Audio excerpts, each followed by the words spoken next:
In this very moment, all you have is all you need. What would you like to do? What do you believe you've been destined to do? Sometimes you have to fall back into the dark room and focus on you. You have a date with destiny. You have unfinished business. It's time for you to go back to the drawing board with a new perspective. If you can see it, you can have it. I am clutch. I am the difference maker. I am the game changer. I must work out X amount of times a week. I must forgive. I must evolve. I must become. I must retain. I must grow. I must live. I must evolve. I must go to the next level. I must live in this type of house. I must drive this type of car. Perspective is what changes the game. Stop complaining about the divorce. Stop complaining about the job loss. Are you gonna complain in the face of conflict, or are you gonna seize the opportunity? What if losing your job was the opportunity? What if the divorce is an opportunity? What if the bankruptcy is an opportunity? What if the one you love was an opportunity for you to reconnect with somebody and forgive them? Something inside of you that says, snap, you gotta get tired of being broke. I'm talking to that person who grew up without a father. I'm talking to that person that is acquainted with pain. I'm talking to that person that knows what it's like to come from nothing. And so you literally have nothing to lose. And the only thing that's in your head is a dream. The only thing that's in your head is I have what it takes to get to the top of that hill. You must understand that there is more than one path to the top of the mountain. Goliath! There will be many giants in your life. There will be depression. There will be anxiety. There will be oppression. There will be stress. There will be overwhelm. Will you buckle under the pressure, or will you rise to the occasion? You are not dead yet. You may be tired, but you are not dead. You may be broken, but you are not dead. You may be weary, but you are not dead. You have an opportunity to rise above what happened to you. You gotta make it up in your mind that all you have is all you need.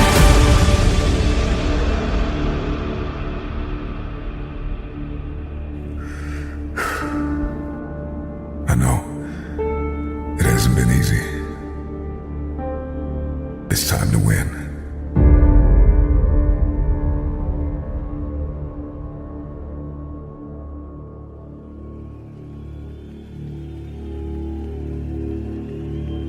I know what it feels like to be broken. I know what it feels like to be homeless. I know what it feels like to be ignored. You get into a place where you feel like nobody needs you. Nobody believes you. I know what it feels like for people to tell you to write the book, launch the course, and then when you do it, nobody invests in it. The hour is now for game changers to emerge, for the forgotten, for the rejected, for the ignored, to come out of the ashes and into the light, out of obscurity and into victory. Take the throne with everything that you have in you. The hour is now. I am coming for the throne. I am coming for every room that you locked me out of. Every realm that I step into, I will dominate. I am determined to win, no matter what season I'm in. When you counted me out, when you rejected me, when you overlooked me, when you ignored me, I waited painfully in obscurity for the opportunity to take the throne. I am your replacement. Your rejection has forged a new fire inside of me. Man, I'm climbing the ladder. I'm bringing my team. I'm coming for magazines and movie screens, billboards and awards, movie scores and labels. I'm signing checks and contracts on every table. I'm no longer stuck in the basement, stuck in the gutter. I'm leaving the casket. You saved me, vacant. You were here, my feet walking the pavement. No more complacent, driven, persistent, and relentless are all an understatement. Who am I? I'm sorry, not sorry. I am unapologetically your replacement. I have worked while you have slept. I have learned while you have partied. I have saved while you have spent. And I will live like you dream. I am relentless. I am resilient. I will not back down. I will not surrender. I am now an agent of change and transformation. I am your replacement. Every room that I walk in, I will change the game. I'm influencing neighborhoods and towns, startups and corporations, from the forgotten about hoods to the nations. I'm coming to reconstruct and resurrect broken foundations, leaving everybody that rejected me out of the equation. The marathon continues. The Mamba mentality has left a mark. Shout out to the NBA legend, Kobe, and your daughter, Gigi. From Tom Brady to Drew Bledsoe, rain, sleet, or snow, I grind.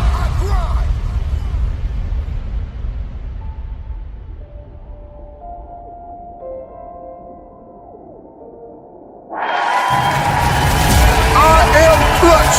I am the difference maker. I am the game changer.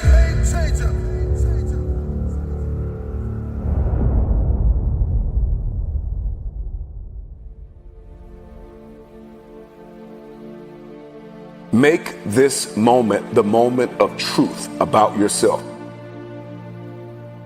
Many of you have been selling yourself short all of your life. You have the opportunity to experience more environmental, physical, and mental abundance. Someone who is in a constant state of elevation. Their self-talk is, I know who I am, I know where I'm going, and I know where I came from. I want to continue the conversation of self-awareness. You know, there are a few quotes that I love I want to share with you as it pertains to the conversation of self-awareness. And the quote is, there is definitely a direct connection between finding your passion and reaching your potential. You will never fulfill your destiny doing work you despise. Passion gives you an advantage over others because one person with passion is greater than 99 who have only an interest. Passion gives you energy. Are you aware of what you are doing with your day-to-day time, your grind? Do you like your current relationships? Do you like your circle of influence? Do you like your wardrobe? I think a lot of us, we are programmed to hold on to things that we no longer like. The time is now to step into a place of diligence, hustle, humility, and hunger. The future belongs to the hungry, the humble, the hustler. These are those that will take the throne. There is a new breed of Mamba mentality game changers that in every room that they step in, they are agents of transformation. They are 30,000 feet above the noise. They are architects, pioneers, innovators, students, athletes, lawyers, doctors. I'm sounding the alarm that a new mentality will emerge inside of you. Elevated people know who they are. They know what they believe, the role in life they are presently filling, their great personal potential.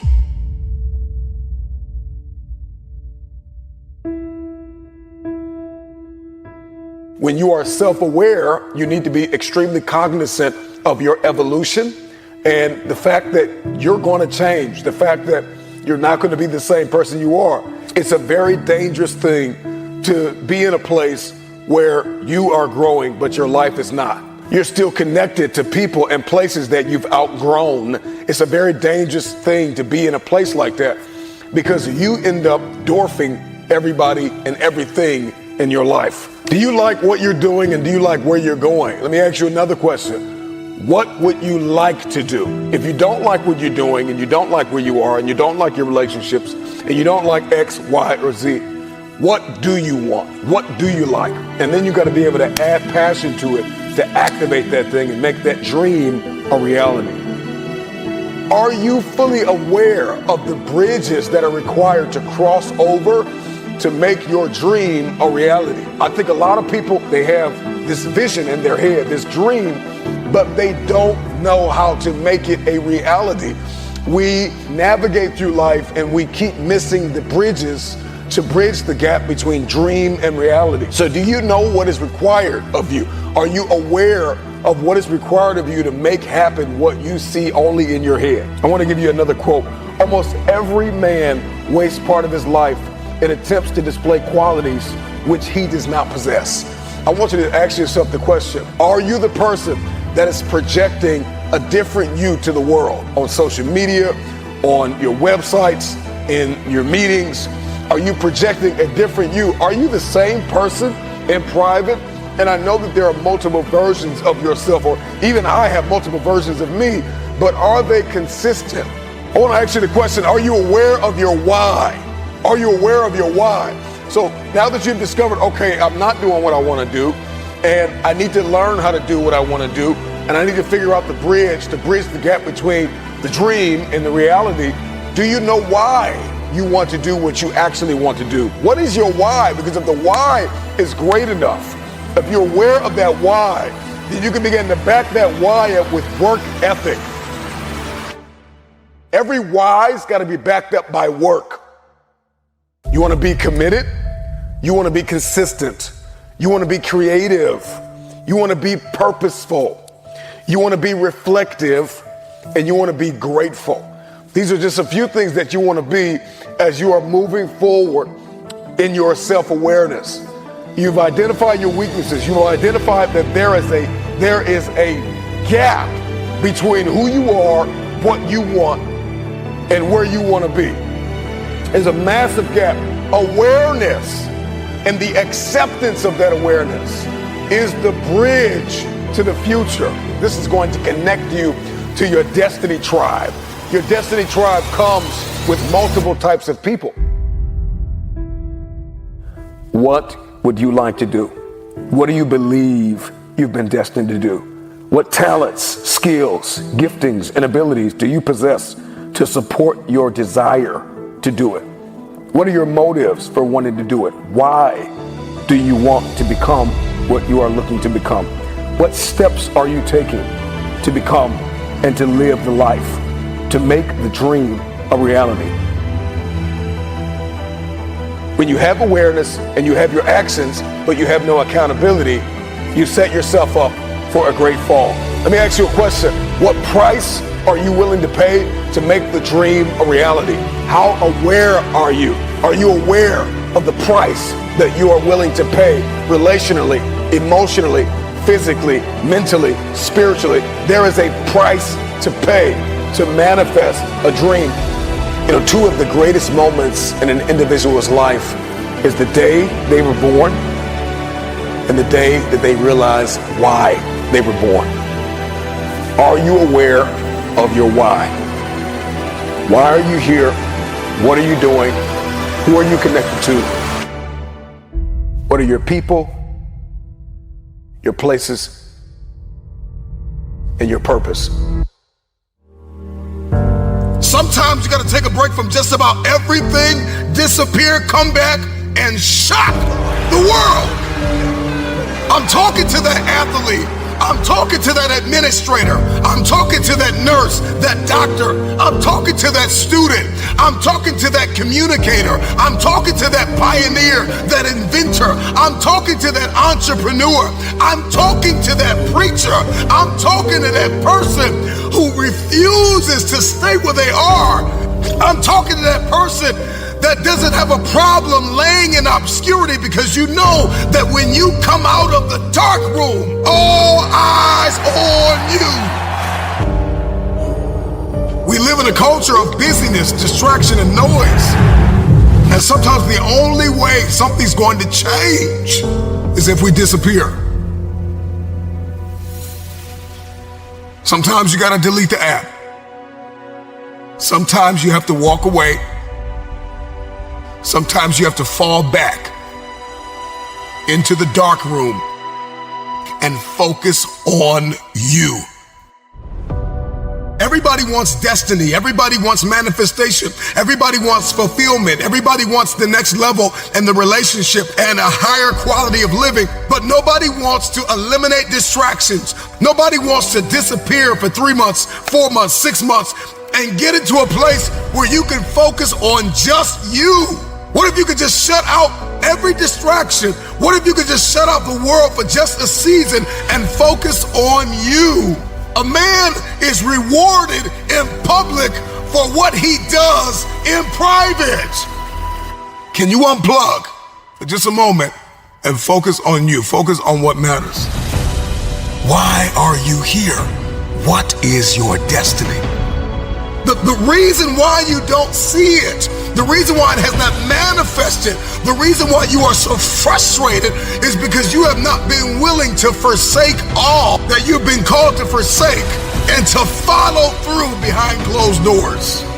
Sure, you can talk about it. Sure, you can plan it. Sure, you can write it down. Sure, you can go to the conference and hear about it. You can read about it. But at some juncture, you have to disappear and put the work in and come back and shock everybody that doubted you. I'm talking to that man, that woman, that boy, that girl who feels the fire in their belly. It's time for you to shock the world. You may have to sleep in your car. You may have to go without food. You may have to bounce around from couch to couch. You may have to sacrifice like nobody in your family ever has. But can you do it behind the scenes when nobody's looking, when nobody's watching, when nobody understands the measure of passion that you carry? Can you keep going? Don't stop. You're right there. Go through the process in the dark room that prepares us and equips us for the stages of destiny. It's time to get real. It's time to get raw. It's time to look ourselves in the mirror and come to the resolve that this version of ourself is not going to carry us in the stretch. That I've been this version of myself long enough that if I don't change, if I don't do something about this, then I'm going to find myself bankrupt. Some of the most monumental and transformational portraits and pictures that we've ever seen were developed in the dark room. We celebrate athletes and we celebrate critical thinkers and innovators and actors, and we praise them and coin them our heroes, and we follow them by the millions. We love what they do in public, but you don't know the story behind the glory. You don't know the blood, the sweat. You didn't see the tears that they cried, the prayers that they prayed, the countless weeks where they went without sleep to get where they are. One of the greatest tragedies in life is to live and not know why you're living.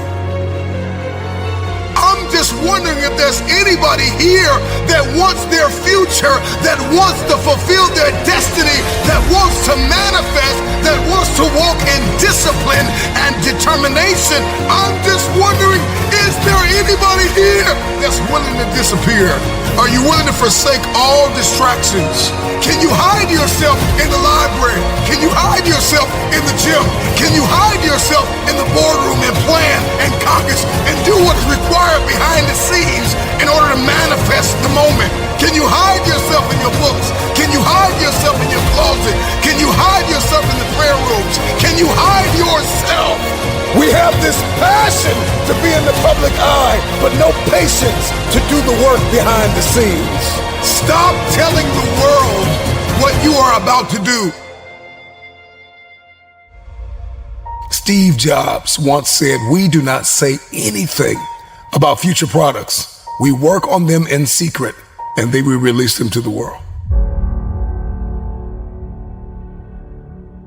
We only have so much real estate in our minds and our hearts. We only have so much bandwidth in our mental capacity.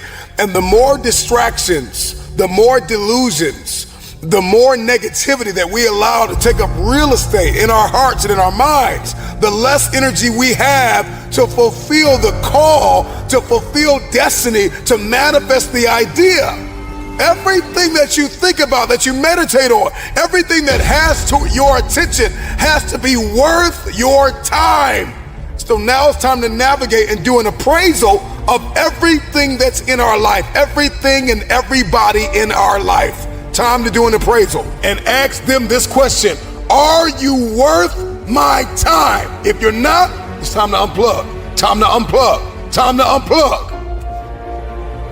I'm just wondering if there's anybody that can hear my voice right now that has come to the end of themselves and they are willing to eliminate distractions. They are willing to delete social media apps if they have to. They are willing to walk away from everything that is distracted, everything that has diluted your devotion and your determination, every disease and dysfunction and disorder that has pulled you from destiny after you have heard it, after you have received it, after you have written it down, after you have spoken it once. Do what is required to manifest it into reality. If you can see it in your head, you can hold it in your hand. Stop telling everybody what you're going to do. Stop telling everybody what your next move is, and just disappear and do the work that is required. Don't be bitter. Don't be frustrated. Listen, just remain faithful behind the scenes. Promotion is coming. Stages and opportunities are being prepared right now as you sacrifice in secret, as you put the work in the dark room, as you do what is required to hold in your hand what you see in your head. When no one is there to affirm you, when nobody's there to validate you, when nobody is there to agree with you, you build in the dark and you announce it when it's finished.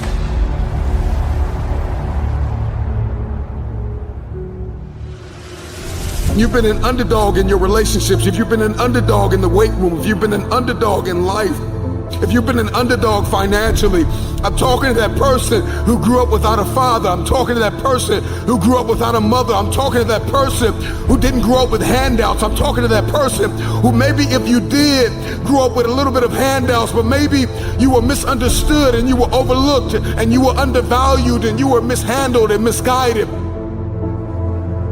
You got a dream to buy a house. You got a dream for better relationships. You got a dream to win a fight. You got a dream to get your family out of the hood. You got a dream to lose weight. I mean, whatever that dream is, whatever you have, that goal, that improbable feat, once you get it set, once you smell that, once you get a feel for it, a taste of it, and the underdog is an individual who refuses to live in the dark. They refuse to remain in obscurity. They refuse to live in stress and overwhelm and anxiety. They are somebody who is tired. Like when you come to the end of yourself, you got to get tired. Like you have to get tired. Something inside of you has to snap. You got to get tired of being broke. When you get tired of being coined the loser, being coined not enough, being overlooked and undervalued and underpaid, you got to get tired of that. When you get tired, that's when you win. The underdog is a person that comes out on the playing field and says, okay, I've been in this place of pain my whole life. I've gone without for so long. This is the day you make up in your mind where I will take the throne. I'm talking to that person that is acquainted with pain. I'm talking to that person that knows what it's like to come from nothing. And so you literally have nothing to lose. And the only thing that's in your head is a dream. The only thing that's in your head is I have what it takes to get to the top of that hill. Because I am not the wolf on the hill. I am the wolf climbing the hill. I have nothing to lose. Counted out, overlooked, undervalued, misguided, betrayed. Somebody who has been really dishonored, disrespected. Somebody who has lost everything. who people stop believing in, is a very desperate person. They're climbing a hill. They're trying to achieve a dream. And when you are desperate, you are very dangerous. And a dangerous man or woman is somebody who is a disruptor. They don't play by the rules. They are coming for blood.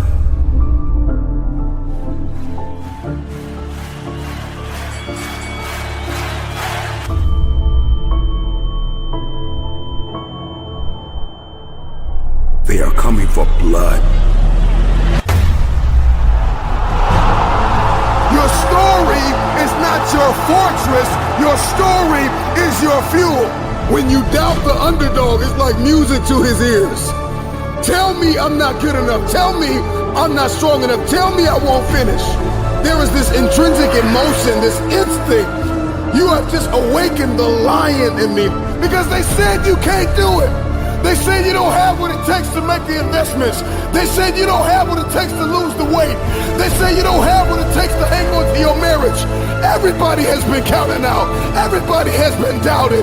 The underdog is not a person who doesn't feel pain, doubt, and fear.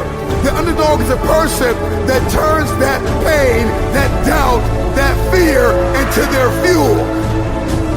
If you came from a place where you had nothing, that's everything that you need.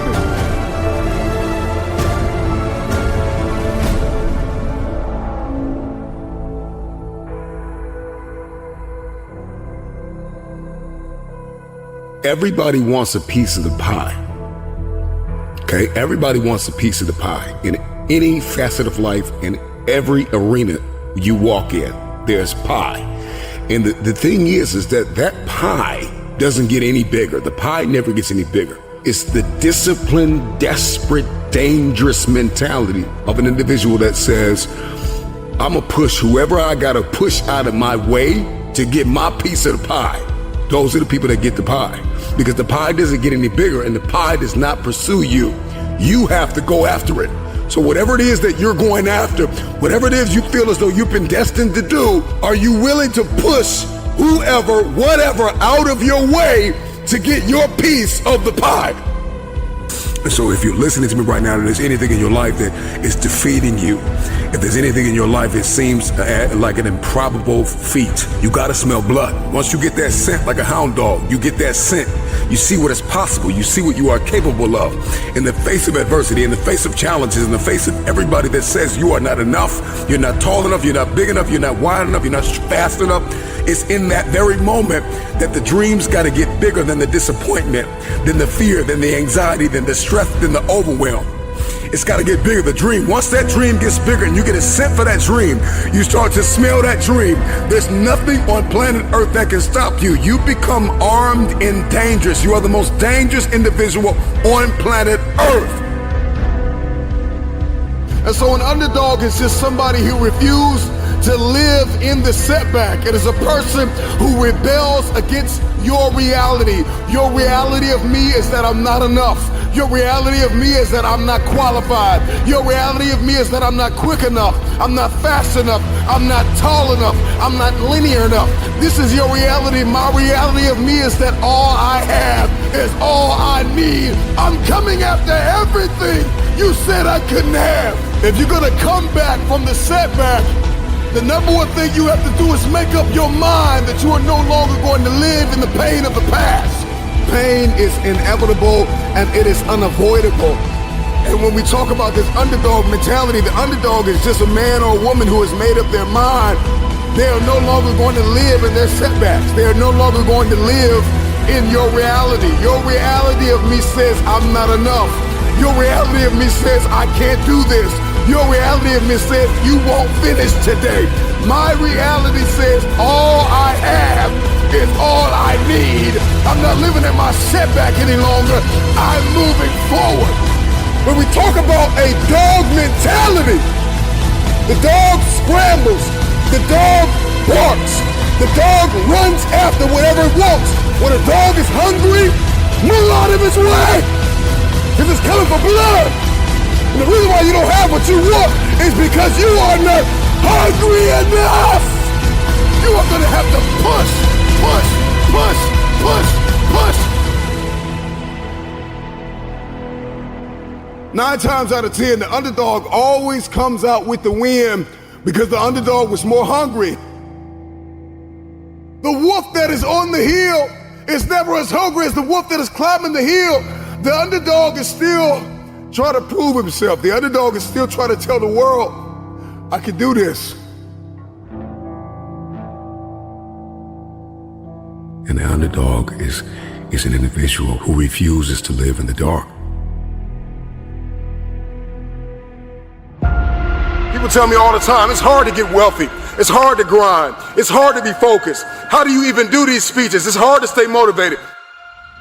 It's hard to stay broke. It's hard to stay depressed. It's hard to stay governed by anxiety.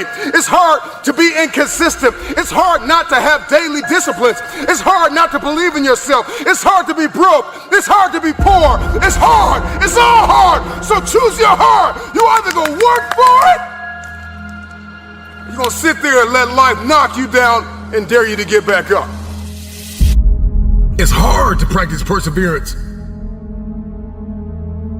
It's hard to practice compassion and forgiveness. It's hard to set personal goals. It's hard to take care of yourself.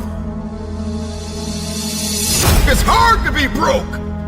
It's hard to live in bitterness and unforgiveness. It's difficult to be jealous of somebody. It's hard to let yourself go. It can be difficult to lay your life down and humble yourself and rid yourself of the disease of ego, pride, and comparison and competition. It's difficult. It's hard to be creative. It's hard to be an introvert. It's hard to be an extrovert. Singleness can be difficult. Marriage can be difficult. Raising your children on your own can be difficult. It's hard to wake up early. It's hard to wake up late. But there's a reward on the other side of waking up early. If you wake up late, you've lost too much daylight. What somebody else did before you woke up, now you only have a fraction of the day to get it done. There's a reward on the other side of one pain, and there is regret on the other side of the other pain. And if you're going to win the reward, you're going to have to persevere. You're going to need endurance. You're going to need to be consistent. And on the other end of the pendulum, there is the pain of regret, where you did nothing because you were afraid you would make a mistake. The pain of regret will hurt you. So choose your heart. Make a decision.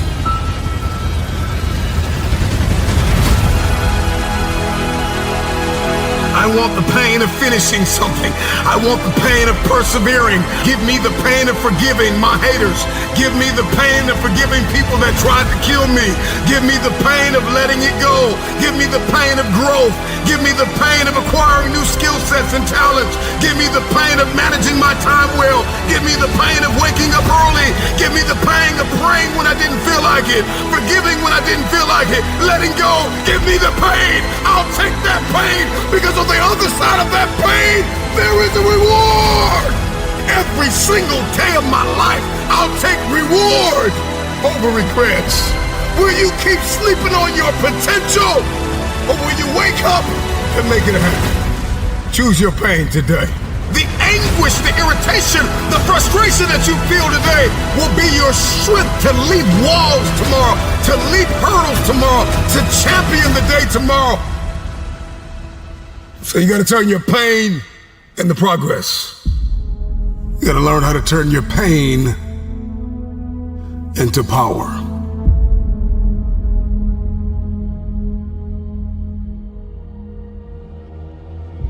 Consider this your wake-up call. What most people fail to realize is that pain is inevitable and it is unavoidable. There is no path in life without pain. Whatever it is that you're going after, whoever it is that you've been destined to become, you cannot have it. You will not become it without pain. You will face challenges and difficulties and giants, regardless if you are single, if you are married, if you are a stay-at-home mom, a stay-at-home father, if you are an entrepreneur, if you're working a 9 to 5, if you're an educator, if you are an athlete, if you are a musician, a singer, a producer, it doesn't matter who you are, what you are doing, pain is inevitable. If I'm gonna hurt like this, if I'm gonna bleed like this, if I'm gonna cry like this, let me cry because I'm in the best shape of my life. Let me cry because I'm conditioned to weather the uphill war. Let me cry because I'm building my relationship. I'm building my business. I'm building my legacy. Let me cry because it hurt, but there is a reward on the other end of my pain. Let me cry tears because I passed the test, because I gave it everything I had. Choose your heart. Everything in life comes with hardship. Make a decision. At some juncture, you will encounter pain. And the moment that you get acquainted with pain, you get acquainted with hardship, you realize that no matter what you do, no matter how much you study, no matter how much you plan, you will not be able to avoid a measure of pain. I don't care what it is, losing weight, I don't care what it is, a new eating paradigm, a new relationship paradigm, new thoughts, new behaviors. It doesn't matter what you're after, what you're looking to become. If you don't go to the gym, it's gonna hurt you. If you go to the gym, it's gonna hurt you. Your muscles are gonna tear. But on the other side of that pain, there is a reward. There isn't any regret. You won't regret taking care of your body. On the other side of making those healthy decisions, there is a reward.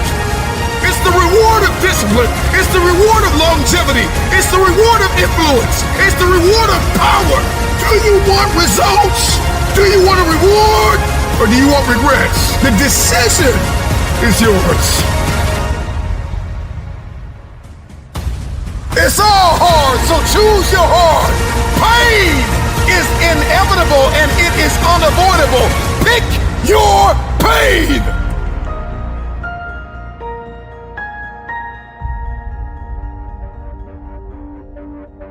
Everybody's got a plan until life knocks them out.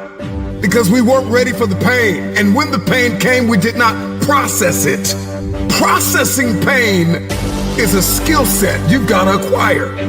It's a type of currency. If you want the future, if you want next level, if you want tomorrow, if you want to manifest, if you want this thing, I don't care what it is, then you're going to have to get acquainted with pain. The pain of discipline, the pain of growth, the pain of learning, the pain of giving, the pain of forgiving. It all hurts. So pick your pain, choose your heart. Because at some juncture in life, at some corner you're going to turn, you are going to encounter pain. And you've got to process that pain well. Hear me when I say it.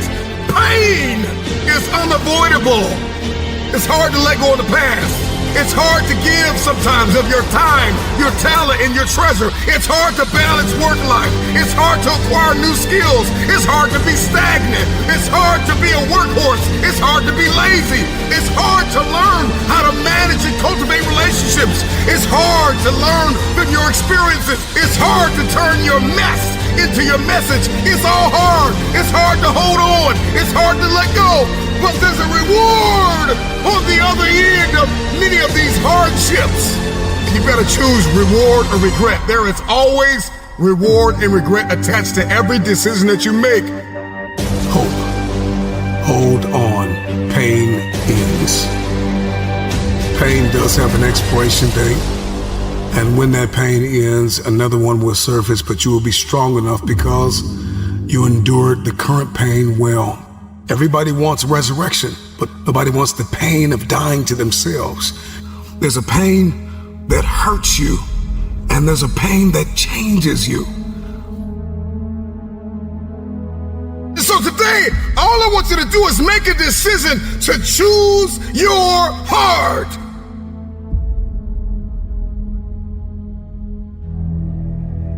Some of you don't even realize you have unfinished business. You need to go back where you left off with a new perspective. Go back to the gym. Go back to the drawing board. Go back to the business. Go back to the relationship. Go back to the burning building. You have unfinished business. All you got to do is show up with a new game plan and a new perspective. You got to finish business. You have unfinished business. You got work to do. Perspective is everything. Let's go. I need you to hear me loud and clear. How you see this thing is everything. You cannot change the past, but you can change your perspective about it. You gotta see this thing differently. Stop complaining about the divorce. Stop complaining about the job loss. Stop complaining about the relocation. Your viewpoint is your advantage. Thank you for breaking up with me. Here's what you did. You opened up another opportunity for somebody else to come into my life. Thank you for firing me. You gave me an opportunity to explore entrepreneurship. I'm not bitter, I'm better. Perspective is what changes the game.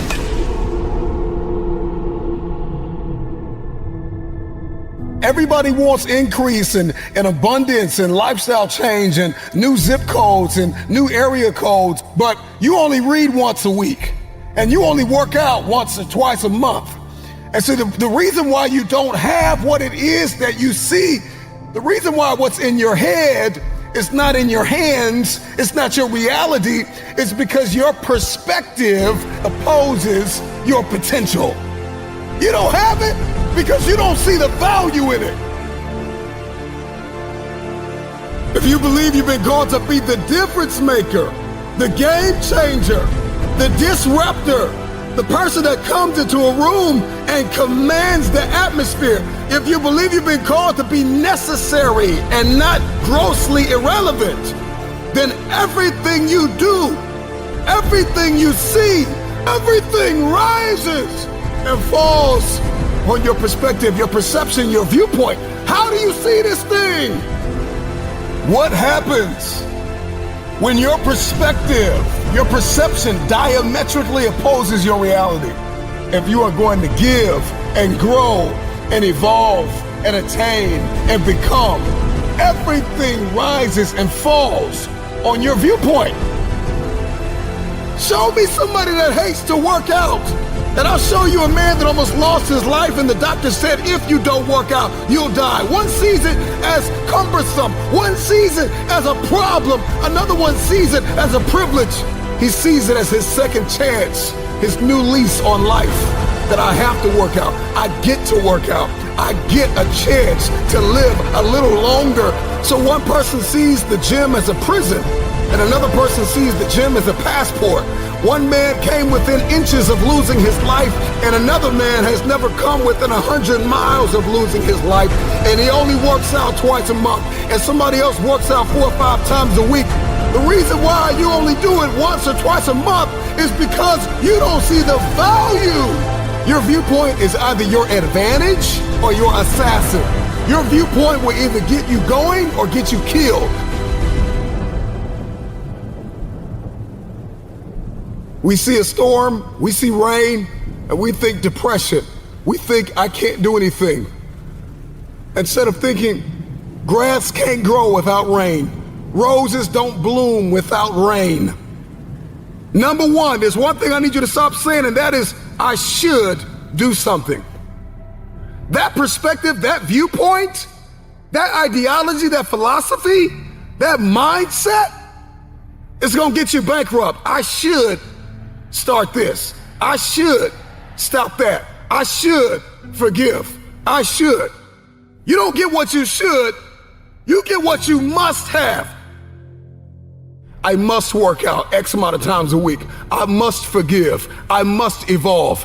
I must become. I must retain. I must grow. I must live. I must evolve. I must go to the next level. I must live in this type of house. I must drive this type of car.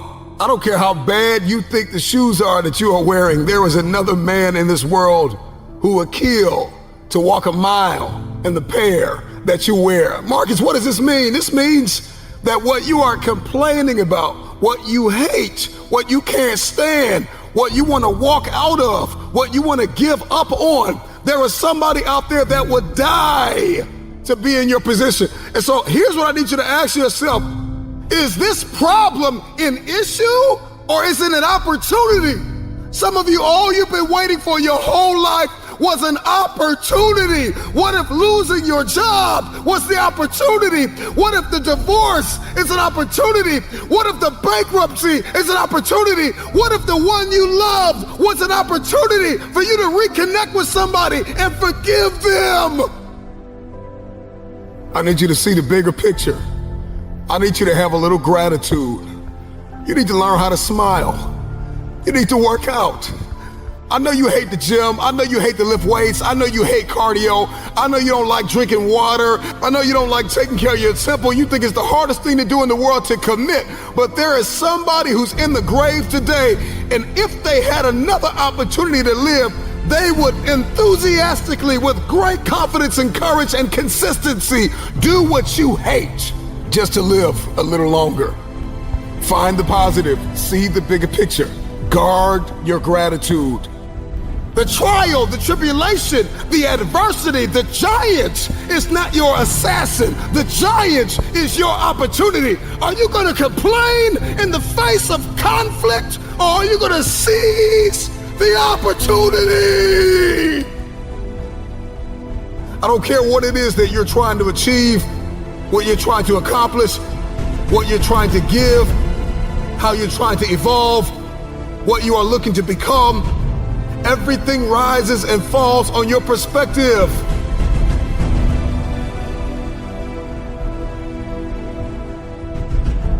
Stop complaining about the jealousy and the envy and the backbiting and the person that gave up on you and the person that wasn't present and the person that lied to you and the person that attempted to manipulate and control.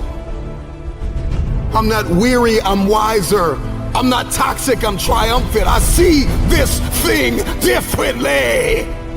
This season that you've entered into did not come to break you. It came to build you into the man or woman God has destined you to be. Change your perspective.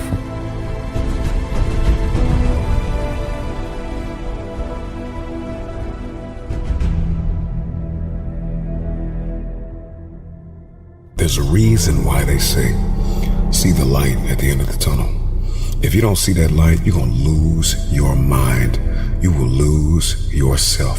You will snap in half if you don't see past this. The challenge for many of us is that we got to see past our present pain and into the fruitfulness of the future. The right perspective makes the impossible possible. You cannot change the past, but you can always change your perspective. No problem can be solved from the same level of consciousness that created it. The severity of your problems is a matter of perspective. Change your perspective, and most of them become insignificant. Some of them will no longer exist as problems, but opportunities. The right perspective is the instrument you need, the tool you need. It's a discipline, it's an advantage. If you change the way you look at things, then the things that you see will change. Knowledge, a speech, a motivational moment will not sustain you unless you put it into perspective. How will you see the rest of your day? Because how you see the rest of your day will oftentimes determine the way you see the rest of your life. Shift your perspective. If you can change your perspective, you can change the future. Many of you listening to me right now, you have unfinished business, and you need to go back to that dream, back to that idea. You have a date with destiny. You have unfinished business. It's time for you to go back to the drawing board with a new perspective. It's your viewpoint. And watch this. Your perspective actually shapes your language, and your language shapes your world. And so if you don't start thinking right, you're not going to talk right. And if you're not talking right, you're not going to experience the world that you see in your head. I don't know who God has called you to become, but what I can tell you is if you keep seeing it the way you have seen it, you will never become it. Everybody wants next level. Everybody wants wealth and influence, and everybody wants to be this esoteric novelty. But listen to me, you will never experience any of this showing up in your next season with the same viewpoint.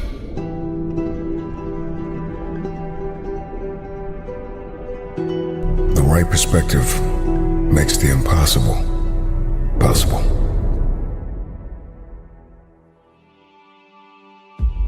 I know you're tired. I know you're broken. And it feels like you can't take anymore. That you have come to the end of yourself. But all of this means one thing. That you are a survivor. Your greatest weakness, the hurt, the pain, the betrayal, the feeling that you get when you wake up and you are inundated with so much responsibility. Feels like you can't breathe. Paralyzed by the pain of life. I can only imagine what it's been like to be you. But I'll tell you this, there is a switch inside of every one of us. And at any moment in life, you can turn that switch from surviving to winning. Because ultimately, survival is an illusion.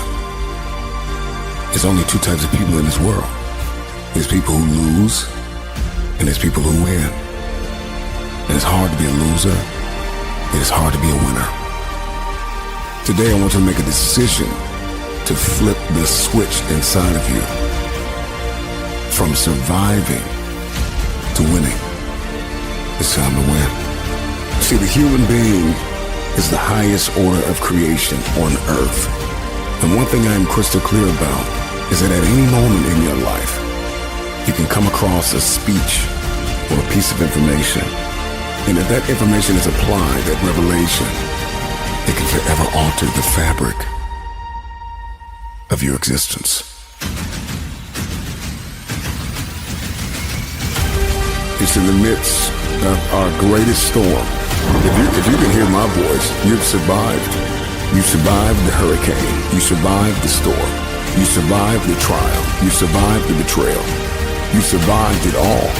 In order to change your life, all you gotta do is flip this switch from surviving to winning.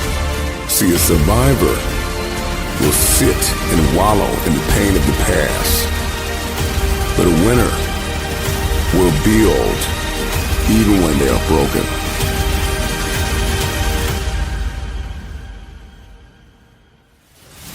I may be weak, I may be hurting, I may have pains, I may have been down, but I am not out.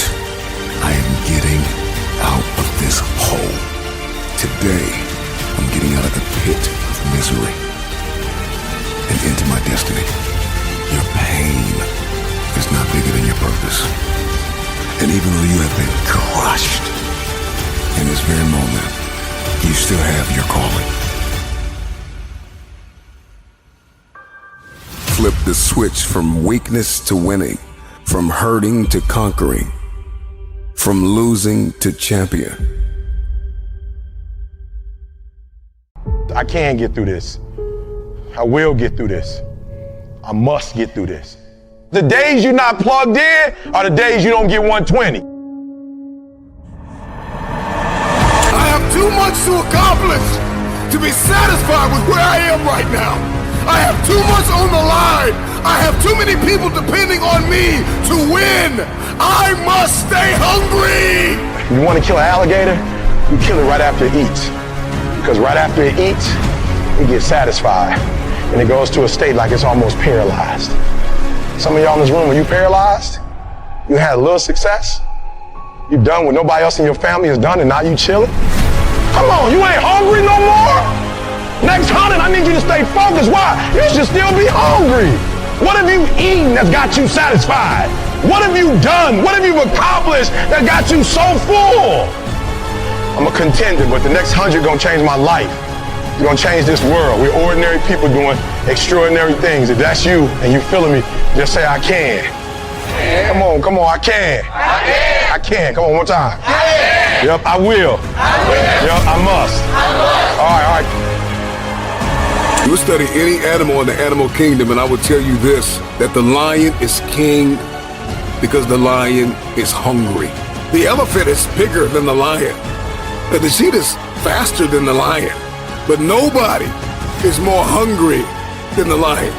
Go ask any athlete, actor, musician, philanthropist, it doesn't matter. You ask anybody who is a champion, and the difference between them and their opponent is they were more hungry for it. If there's anything I can pour from my heart in this moment, my greatest piece of advice is to protect your hunger. Come on, I want to put some context into it. I want to put some context. They sent my mother-in-law home 8 years ago. The cancer metastasized throughout her whole body. They're like, it ain't nothing we can do for you. Go home, spend time with your family. And people was like, yep, that's it for her. She said, it's not it for me. And they said, what do you mean it's not over for you? The doctor said, she said, I don't care nothing about a doctor. I got to see my grandson graduate from high school. He's a junior now at Michigan State University. She said, I got to see my granddaughter graduate, and my only 2 grandkids. I got to see my granddaughter graduate from high school, and she graduates in June. She said, after that, I might die. But up until then, I ain't going nowhere. Are you hearing what I'm telling you? And what we said to each other is, I can get through this. I will get through this. I must get through this. So I just need you to think about 3 people in your family that you love. 3 people. 3 people that you love. 3 people. You got them? They there? You got them? This is what I need you to do for me. Because some of you have a hard time staying motivated for a straight 100 days. So what I need you to do for me is I need you to think about those people every day when you're doing what you're doing. Do you have some days where you just want to hit the snooze button? Raise your hand for me. You want to hit the snooze button, right? So watch this. This is what has to happen. That person that you think about has to be louder than the snooze button. So when you think about Granny, you got to think about, do I hit the snooze button or do I get up and make it happen for Granny? Are you hearing what I'm saying? Who are you doing this for? So the days you don't feel like getting up, just think about them. Somebody tell me in this room, when you think about your siblings, when you think about mom and dad and grandma, when you think about your uncle and aunts, when you think about those coaches, those people who've been there for you, just raise your hand if you say, E.T., sleep is better than that. Just raise your hand and tell me, anybody in the room, sleep is better than them, E? Just raise your hand, somebody tell me, E.T., you don't get it, you don't know how hard it is, E?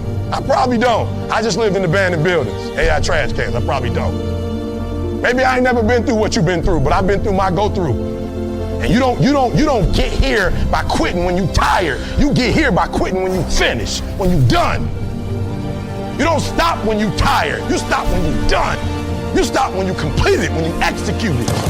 Execution is worship. And so I execute for my mom. I execute for my grandma. I execute for my sister. I execute for those kids in the hood who looking for a role model. That's why I wear the hat with a PhD. That's why I wear the J's. So when the kids in the hood look at me, they say, if E.T. can do it, I can do it. That's why I can't quit and give up, even though I get tired just like everybody else. Why? Because this is what I do. This is my lane. This is your lane. You gotta murder it. So when I ask you, you got energy, don't play with me. When I say again, you got that energy for the next 100 days, I need to feel your soul in this room. All right, I can? Come on, I can? Come on, I can? I will. I must. Come on, I can? I will. I must. Give yourself some energy. Come on, give yourself some energy. I don't care if you got to listen to me 1,000 times. I need you to get crystal clear about your future. Because the only reason why you are here, the only reason why you're alive is because you have work to do. And you got to figure out, why on earth are you here? What is your destiny? What is the dream that God has given you? You got to have like a shark mentality, because if a shark swims backward, it dies. A shark can only move forward. And so I need you every single day you wake up to smell blood and go after that dream. When you are hungry, you are creative. When you are hungry, you are innovative. When you are hungry, when you are no longer full, when you are no longer satisfied with where you are and you raise your standards, it is only then that you can have your future. If you can stay hungry, you can get the resources. If you can stay hungry, you can get the strategy. If you can stay hungry, the ideas gonna come. If you can stay hungry, the connections will be aligned. If you can stay hungry. The problem with many of you is that you got full, you got complacent, you got lazy. Somewhere along the line, you lost your enthusiasm, your optimism. You lost your hunger. I'm never full. I'm never full. I'm never full. I'm never full. You gotta get hungry, hungry, hungry, hungry! Eliminate all distractions. Eliminate all distractions. So you gotta have a goal. You gotta have a dream. You gotta get hungry. And then you gotta get real disciplined. Because motivation will get you going. A speech will get you fired up. But discipline is going to give you the power to stay committed to whatever that goal is. I'm gonna tell you this right now, some praise can be poison. It keeps you locked in a state of paralysis, and you shining trophies from the past. And that's why you always hear those people from the past like, yeah, remember back in the day when I used to do this, remember back in the day. They're still shining the trophy of the past accomplishments. So sometimes we can receive praise like a venomous snake that injects its poisonous venom in our veins and in our heart, and we get full. We get real full. You gotta be hungry for your dream. You gotta be hungry for your next level. You gotta be hungry for connection and alignment. You have to be hungry to fulfill your destiny. Hunger is not an idea. Hunger is not a mood. Hunger is a lifestyle. I'm never full. This is me every day, all day. I'm hungry to learn. You gotta be hungry to read. You have to be hungry to grow. You have to be hungry to manifest what is in your head. Just say, I can. Come on, I can. I can. Come on, one time. Yep, I will. Yep, I must. All right.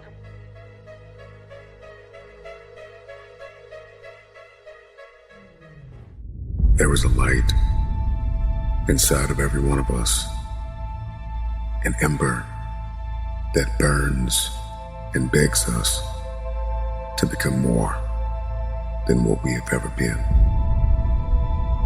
This is the flicker of creativity, the spark of an idea, the outline of a design.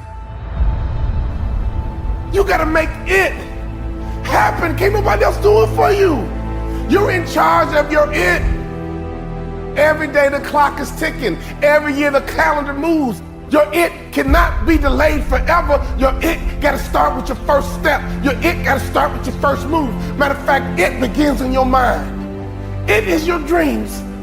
It is your purpose. It is your future. There are three types of people in this world. There are people who watch things happen. There are people who wonder what happened. And there are people who make things happen. You gotta determine which person you are. You can make a wish, or you can make it happen. You must first believe that you can, that you will, that you must, when you are no longer willing to tolerate being in the room of failure. Then that's when you're gonna break free. Are you gonna rise and go higher and go stronger than you ever did in your life? Or are you gonna look in the mirror and see that image and realize that you are more than the image in the mirror? There's enough fire inside of you. After everything you have been through, you've got to be able to see your value. Are you going to realize that it is time for you to step up and make it happen? Or are you going to put aside all your doubts and fears? Are you going to be strong enough to go forward? Are you going to allow weakness to tell you that you don't have what it takes to make it happen? There is no one like you in all of the earth. There is no one that can do what you can do. You are the only option. You are the only play. Nobody else is going to be able to do this. When you get that in your head that you are the only one that is going to be able to do this, that nobody's going to give you a handout, that you have to make this happen, that every room you walk into, you show up and you show out and you leave it all on the table. We don't have time to second guess. It's time for you to rise up, and it's time for you to make that first step. It's time for you to start grinding so that you can make it happen. You got to make it happen. At the end of the day, you got to be strong. At the end of the day, you got to push forward. You got to fight forward. You got to make it happen. You must accept this truth, that you were born for such a time as this, and that at this very moment, all you have is all you need. Make it happen.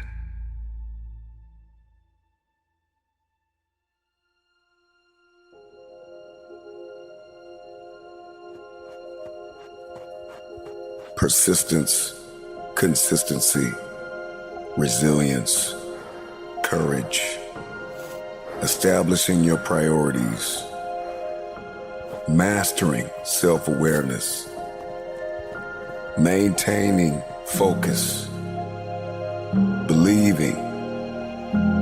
Others have failed, others have gone, others have missed their moment. This is the hope that strokes our passions. It's our aspirations that must become our allies.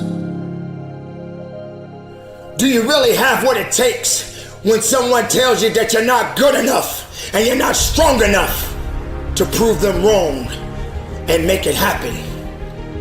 Do you have the faith and the resilience to go through the storm, to go through the fire, to go through all of the things that have been trying to put you down?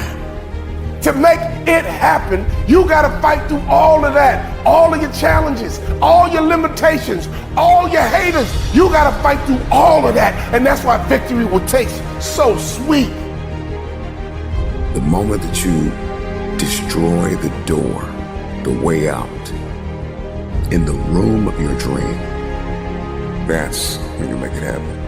What you do while you are in pain will echo through the ages. Or you're going to realize that you are your greatest creation, and what you create relies on you.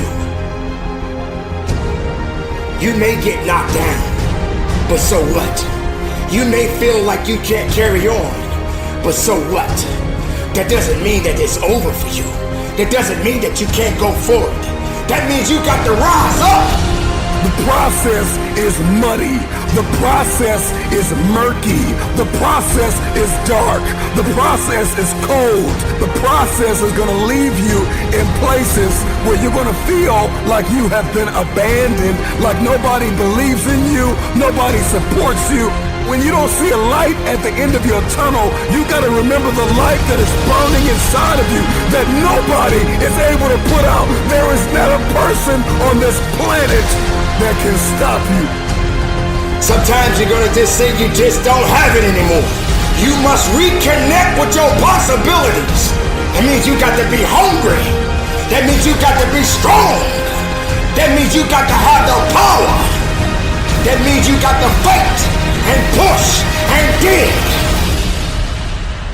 and make it happen.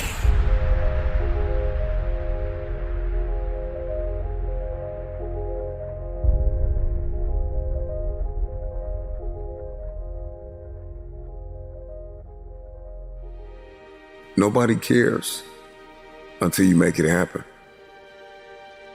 What if you worked hard for it daily? What if you stop listening to the wrong people and start listening to the right people and let their voice be louder? People that love you's voice gotta be louder. People that care about you, their voice gotta be louder. People that want you to succeed, their voice has got to be louder, but can't nobody's voice be louder than yours. You gotta understand what voice to listen to. You might be hanging on by a thread right now, burned out, on the verge of dropout, but I need you to take a moment and garner up all the belief that you have left in yourself and in the idea of what is possible to make this thing happen. It's those who are not dating the idea, but married to the reality that they are the only option. But until you understand that it's up to you, it is up to you to make it happen, then nothing will move. Nothing can happen. Don't depend on other people to give you permission. You have the power to make it happen. So move, push, make moves, and go forward. Be strong enough, be willing enough, and make it happen for you.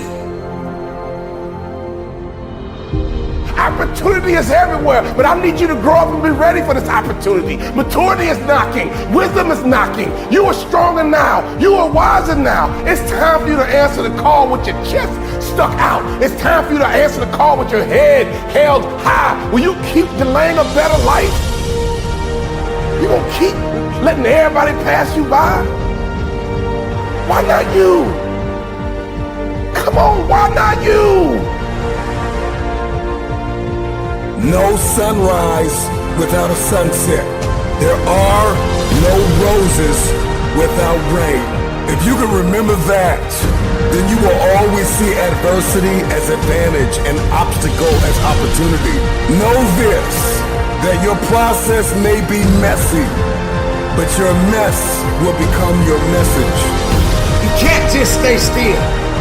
You can't just stay neutral. You have to continue to evolve. But you gotta rise up right now, and you gotta understand that you are powerful, and you gotta focus on your it. You can, you will, you must never give up. The moves that you make will echo throughout the ages, as there is a generation of people who are attached to your why. And if you don't succeed, they'll never believe. So make it happen.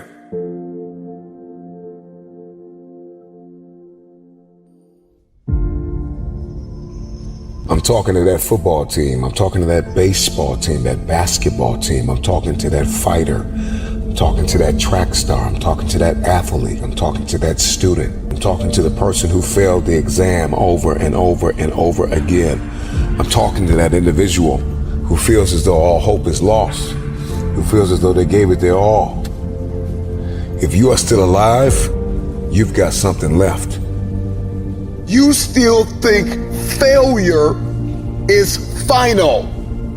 You're gonna learn to change the movie that is playing in your head. And the moment that you stop thinking that failure is final, and you shift your perspective, and you understand that failure is a lesson learned, it is at that very moment that you can break out of the prison of fear.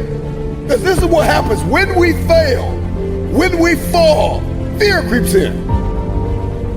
Fear sedates us. Fear immobilizes us.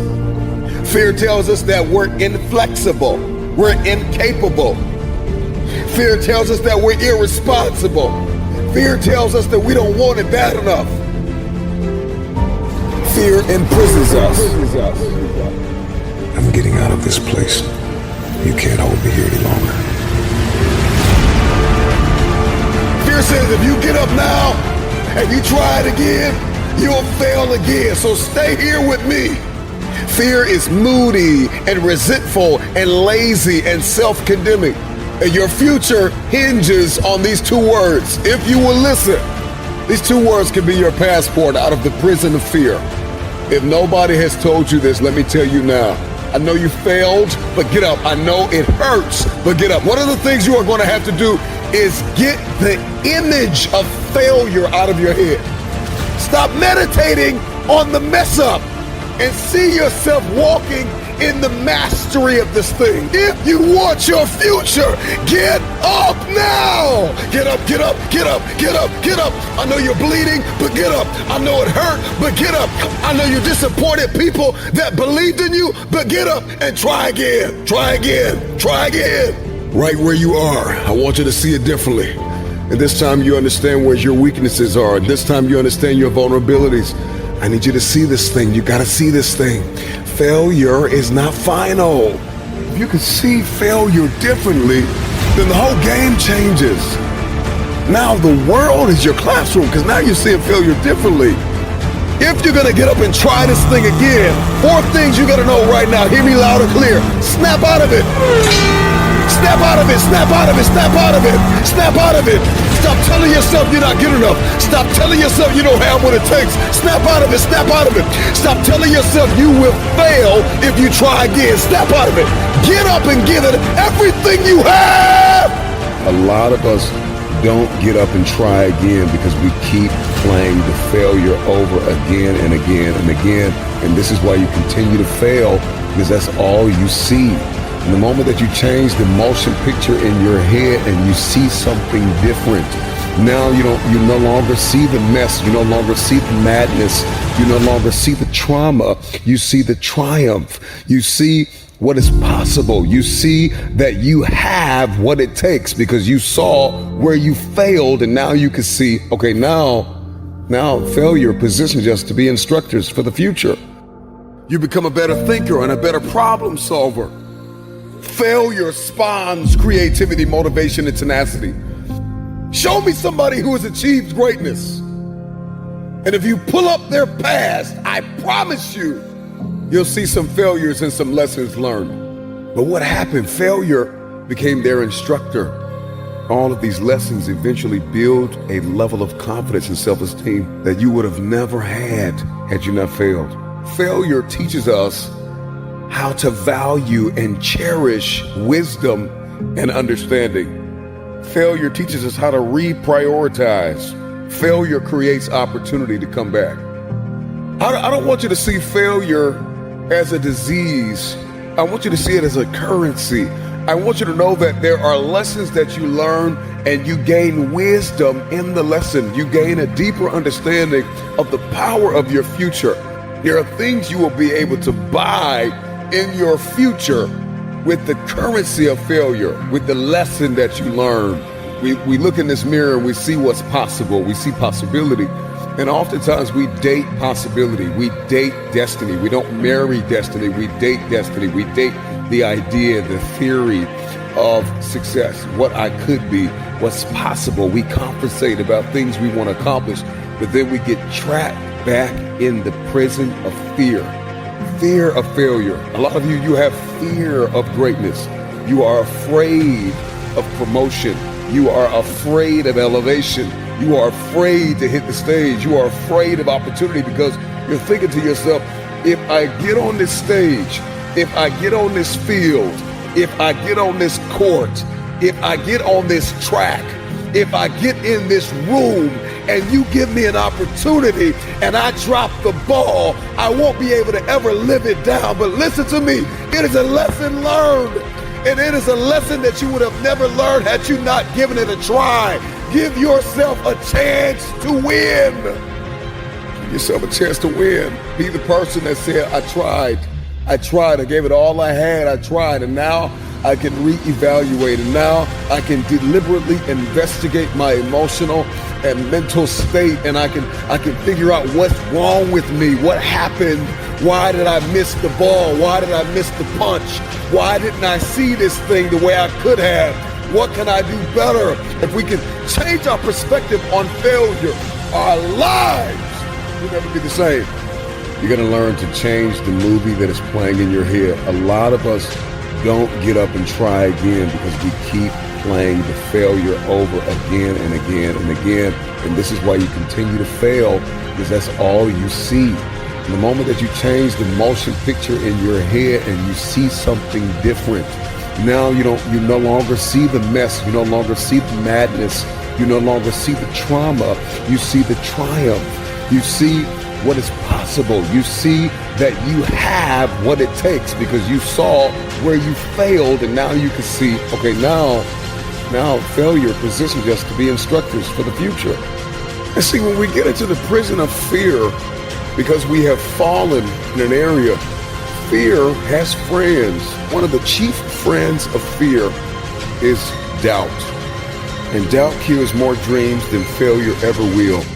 There are people who have failed in their head before they even reach the field. So I want to invite you to renounce the spirit of fear. Failure is the only opportunity to begin again.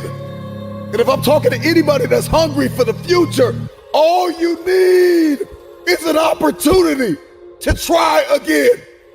Failing doesn't make you a failure. It's something you did. It's not who you are. In this life, there will always be obstacles. There will always be challenges.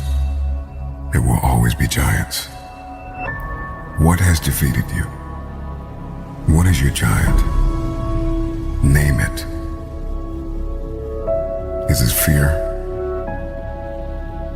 Is it anxiety? Is it insecurity? Is it doubt? Perhaps your giant or your improbable feat is a better relationship, weight loss. What has been your obstacle, your challenge, your task? What is your giant? This is the last day you are going to allow this giant to defy you. I know it hasn't been easy. It's time to win.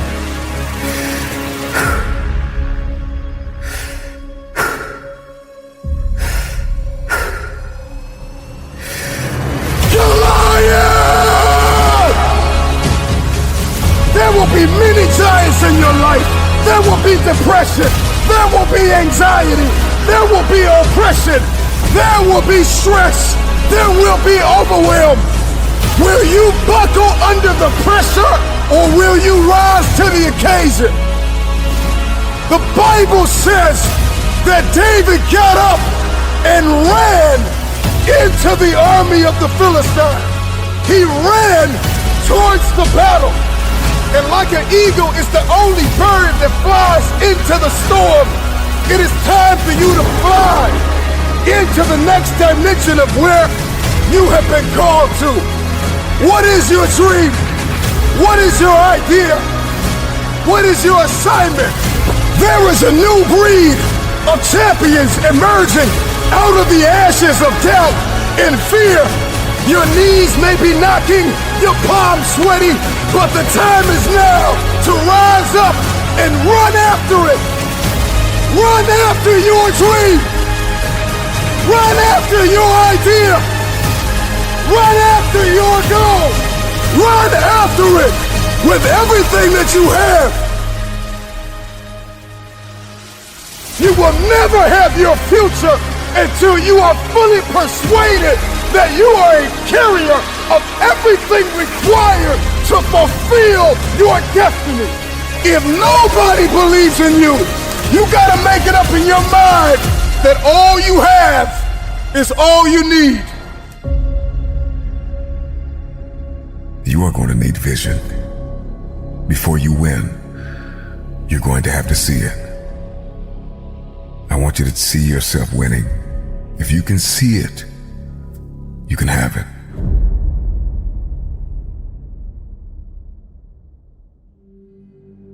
In this life, there will always be a man, a woman, a boy, a girl, or a team who will face impossible odds. And somehow, through some combination of courage, will, grit, and a mustard seed of faith, they'll manage to overcome. What I love about David is that David was not only one of the youngest, the smallest, the least likely. Not only was David underrated, but his weapon of choice was underrated. And there will be times in life where people will not believe in you, neither what you are carrying. I'm gonna tell you the one thing that separated David from Goliath, and that was his heart for God and God's people. If you are going to defeat your giant, you are going to need heart. You must overcome what lies between the pit of your fears and the summit of your knowledge. Our Goliaths, our challenges, our giants oftentimes meet us in our valley places. It's not on the mountaintop that David fought Goliath, but it's in the valley. I tell you this, the tangible giants in our life are defeated by means that are intangible.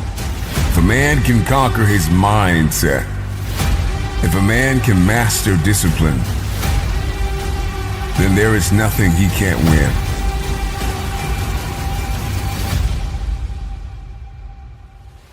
They will tell you that your dream is too big. They will tell you that your destiny cannot be fulfilled. They will tell you it is impossible to accomplish what you have set out to accomplish. But it's not about what they say, it's about what you say. I believe that you were born to triumph over every demon, over every devil, over every addiction. You are fighting for your family. You are fighting for your legacy. What you are fighting for is bigger than you. Do not forget this. David ran towards the Philistine. David ran towards the army. Your dream, your idea, whatever goal you have, get up and run after it. You can defeat this enemy, and you can have your future.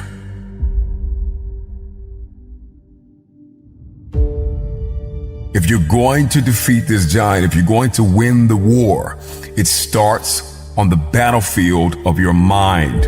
This is where the war is won. Over the course of your life, you will discover that the obstacle is the way, that there is great counsel in conflict. We will discover that we are most creative in the midst of adversity.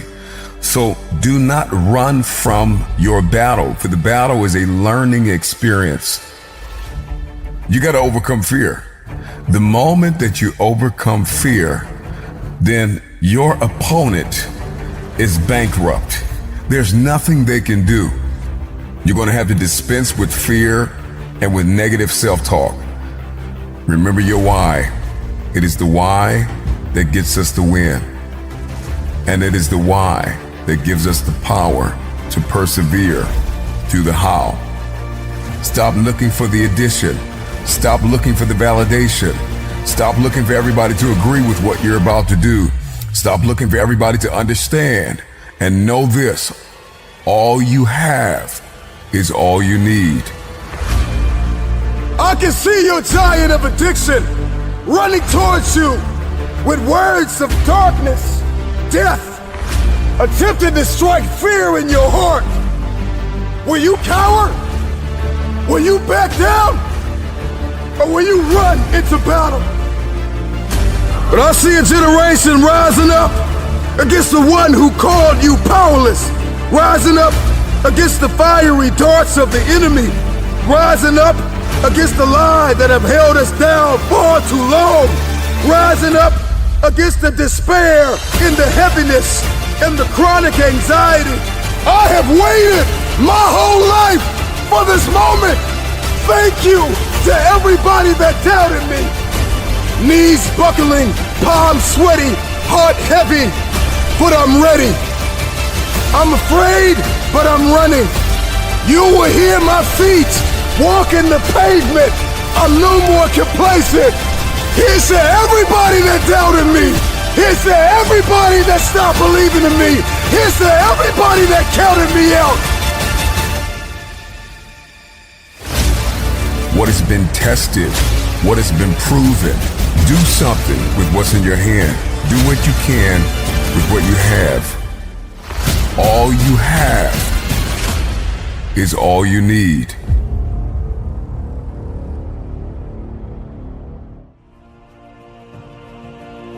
I don't care what the adversity has been. You have two choices.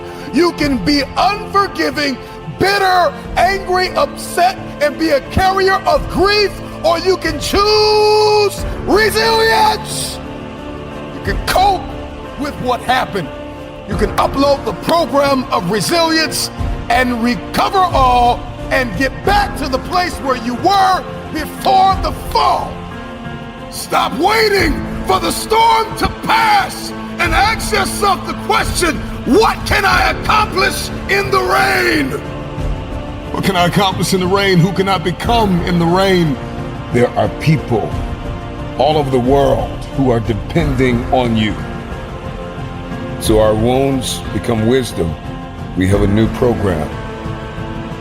It's called resiliency. The race is not given to the strong nor the swift, but it is given to he that endureth until the end. Life doesn't get any easier. It doesn't get more forgiving. We just get stronger and we get more resilient. One thing we know is that adversity, conflict, trauma does not discriminate. We are all acquainted with pain.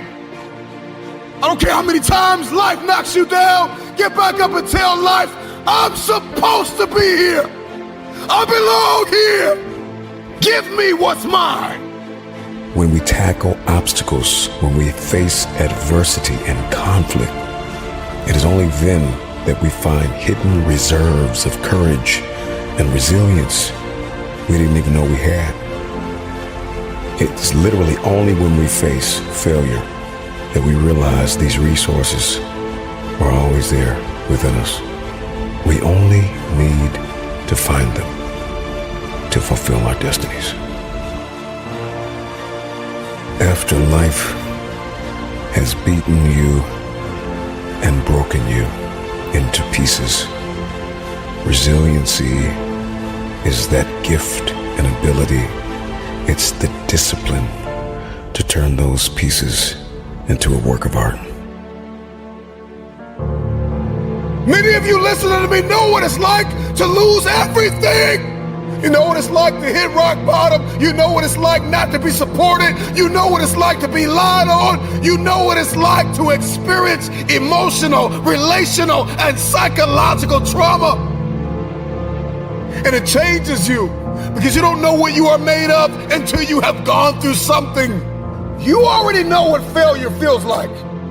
You already know what it feels like to quit, to stop, to throw in the towel, to sit on the couch, to move to a substance, to put your confidence in some man or some woman, to lay idle. But do you know what it's like to give everything that you have and push and persevere? If you're going to understand the program of resiliency, we are going to have to stop running from difficult times. Stop praying that the storm will pass over you and pray to grow through the storm. Stop going around it, go through it. What you go through, you will grow through. Some fights are not won in the first round. Flat out. And the moment that you get that and you get crystal clear and you accept the fact that there are some giants that you will not defeat in the first round. You need endurance. You need stamina to reach some goals. You're not going to hit the million with the first investment. You're not going to hit the home run always at first swing. But resiliency says, I belong here and I deserve another shot. I want my opportunity. Give me my opportunity. It's your reaction to adversity, not adversity itself, that determines how your life story will develop. Rock bottom is the solid foundation to build the future. And you've lost everything. You have everything you need. Resiliency says, I tried and I failed. Resiliency has its own mentality. The program of resiliency says, I tried and I failed, I tried and I failed, I tried and I failed, I tried and I failed again. I'm gonna start again, and I'm not waiting till Monday. I'm gonna start right now. I tried again and again, and I succeeded. See, what a lot of people don't know is that the movie, The Matrix, is more of a documentary than it is a movie. See, anytime Neo needed to accomplish something, they would just simply upload the program. If he needed to know Taekwondo, if he needed to know karate, if he needed to speak a different language, he would literally just upload the program to Neo's consciousness. Well, life works the same. There is a program. We all run programs. And it doesn't matter if you're at the county fair. It doesn't matter if you're at the family cookout. It doesn't matter if you're at home watching a movie in the basement or on vacation with your wife or your husband. We're all running a program. And you have default settings within your subconscious. And many of us deal with laziness. Many of us deal with anger. Many of us deal with frustration. And these are different programs that we run. And so now you need to deliberately investigate and examine your internal man and ask yourself, what are the programs I'm running? Because for many of us, laziness is a program. Procrastination is a program. Anger and anguish and bitterness and unforgiveness is a program. And if you're going to hang on to grief and anger and unforgiveness because of the lawsuit or because of the jail time or because of the record that you think somebody messed up or the messy divorce you are going through or the job you lost or the business that tanked, I don't care what the adversity has been, you have two choices.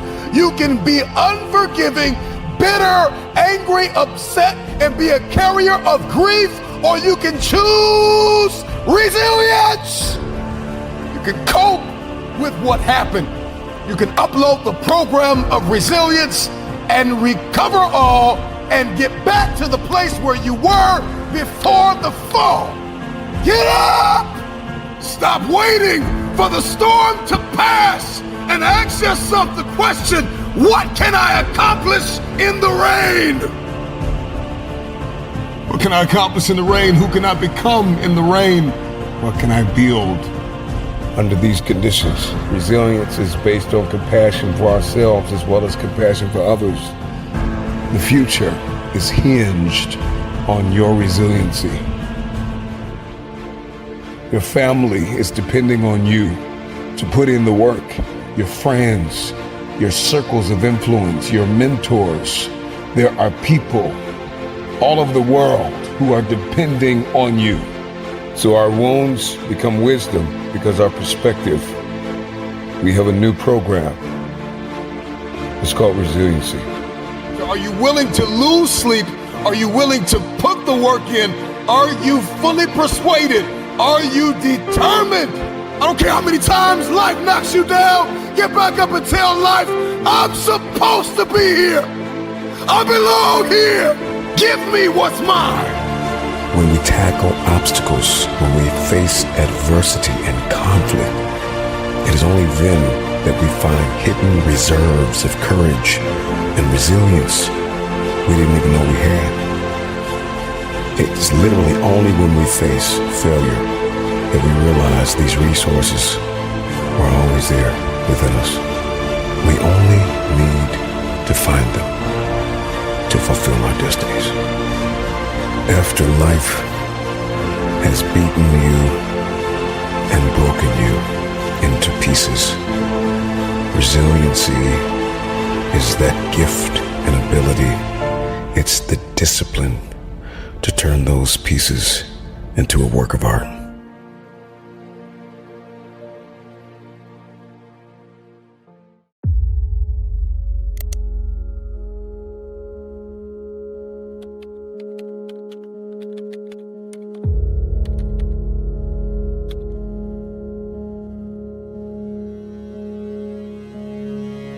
Sounds like you're having a tough time.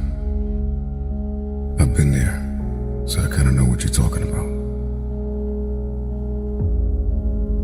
I've been in the ever-cycling vortex of self-doubt, anxiety, frustration. It's no good. Trust me, I know.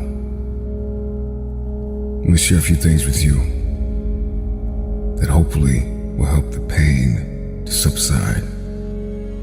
You can read them if you want. You can read them again later if you feel like it. But honestly, man, if I spend all this time typing this out to you, and you don't allow it to be a tinder to your fire, well, you're just letting us both down. And you don't have to do that. You don't have to do anything. But you get to choose.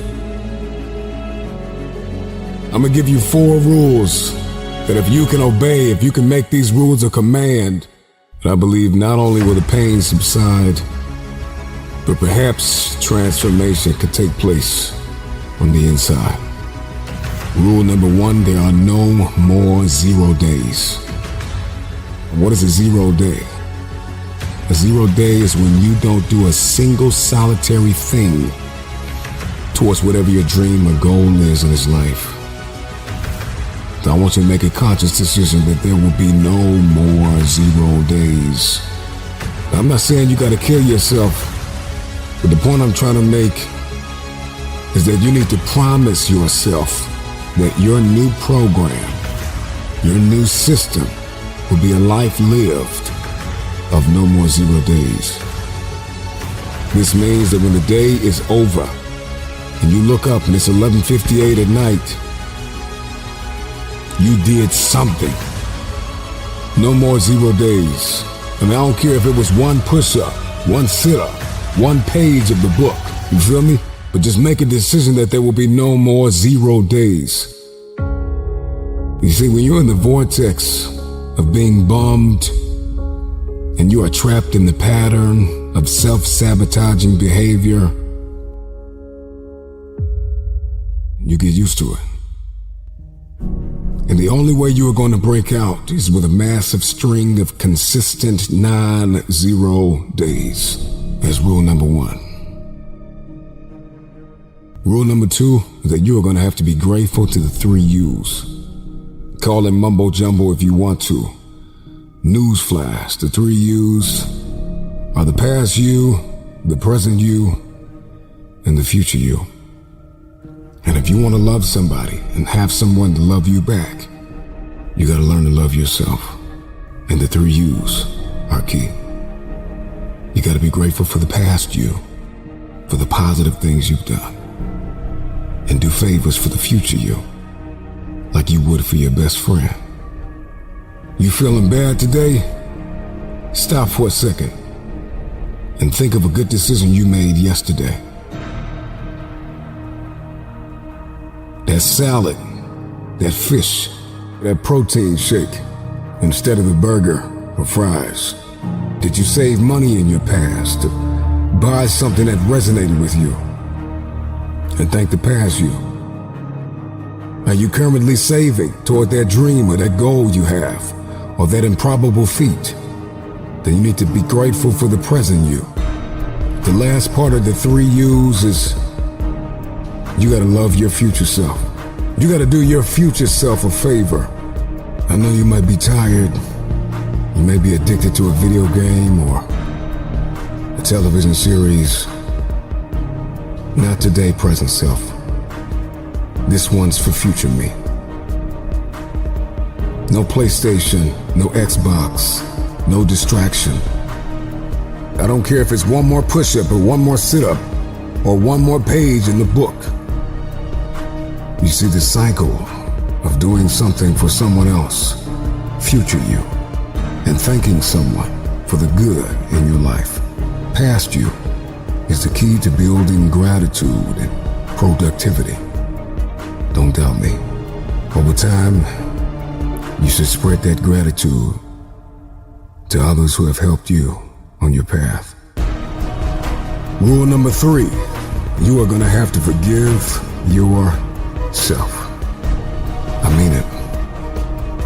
Maybe you have all the know-how, the money, the ability, strength, and talent to do whatever you want to do. But let's say you still don't do it. Now you're gonna give yourself a tough time for not doing what you need to do. Pick your head up. Being disappointed in yourself causes you to be less productive. If you can forgive yourself, you can be healed from the past, equipped for the present, and cast vision for the future. You owe you. Forgive you. And get on with the rest of your life.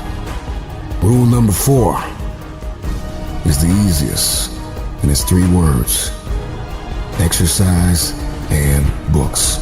That's it. Pretty standard advice, but when you exercise daily, you actually get smarter. You get crystal clear about the road ahead. When you exercise, you position yourself to win the war. When you exercise and you push yourself, you will test the limitations of your soul, and you will become crystal clear, both internally and externally, that all you have is all you need. As for books, almost everything we've ever thought or felt or gone through or wanted to know how to do has been figured out by someone else. So get some books. Read 7 Habits of Highly Successful People. Read Emotional Intelligence. Read From Good to Great. Read Thinking Fast and Slow. Read books that will help you understand. Read books that will get you crystal clear on your future. Read the Bodyweight Fitness Reddit and incorporate it into your workouts. Reading gets you to the next level faster. One last piece of advice though. If you wake up tomorrow and you can't remember the 4 rules, I just laid it out for you. Read this again. Watch this video again. Don't forget, 90 days as much as you can. The 3 U's: gratitude and favor, forgiveness, exercise, and books. And this is how you can dominate and get an unfair competitive advantage in the marketplace and in the game of life. And this is the road to self-improvement, physically, emotionally, mentally. You got this, man. No more 0 days.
There is a light inside of every one of us, an ember that burns and begs us to become more than what we have ever been. It's our aspirations that must become our allies. I noticed that everything that I've accomplished over the course of my life, I accomplished with a new set of beliefs and a new set of habits. I noticed I was able to make things happen when I destroyed the door in the room. See, I don't care what your goal is. It could be relationships. It could be to lose weight. It could be to make more money. It could be to become something nobody in your family has ever been. The moment that you destroy the door, the way out, in the room of your dream, that's when you'll make it happen. What you do while you are in pain will echo through the ages. Scrape the grill of your past and get all that junk out of there, of every memory of every failure, You need to unplug from everybody and everything that is telling you that you cannot have your future, that you cannot have this goal, that you can't do what's on your heart to do. You got to unplug, unplug, unplug, unplug, unplug, unplug. There are too many people in your life that keep telling you that you are not qualified, that you don't have what it takes, that you will never be able to accomplish because your resume ain't long enough, because you don't have the experience, because you are unfit. And so you got to unplug from all the negative voices. You got to unplug from everything and everybody that's telling you you cannot have that dream, that you are not qualified to have that dream. You got to unplug. You got to unplug. It may hurt because there are some people that you're going to have to let go of. There's some people that can't come with you to the next level. They're not qualified to fly at the frequency that you're flying at. They cannot come. And you got to get in touch with you. See, you can't have the dream unless you know you. Now, everybody wants this dream. Everybody wants this lifestyle, but they don't know themselves.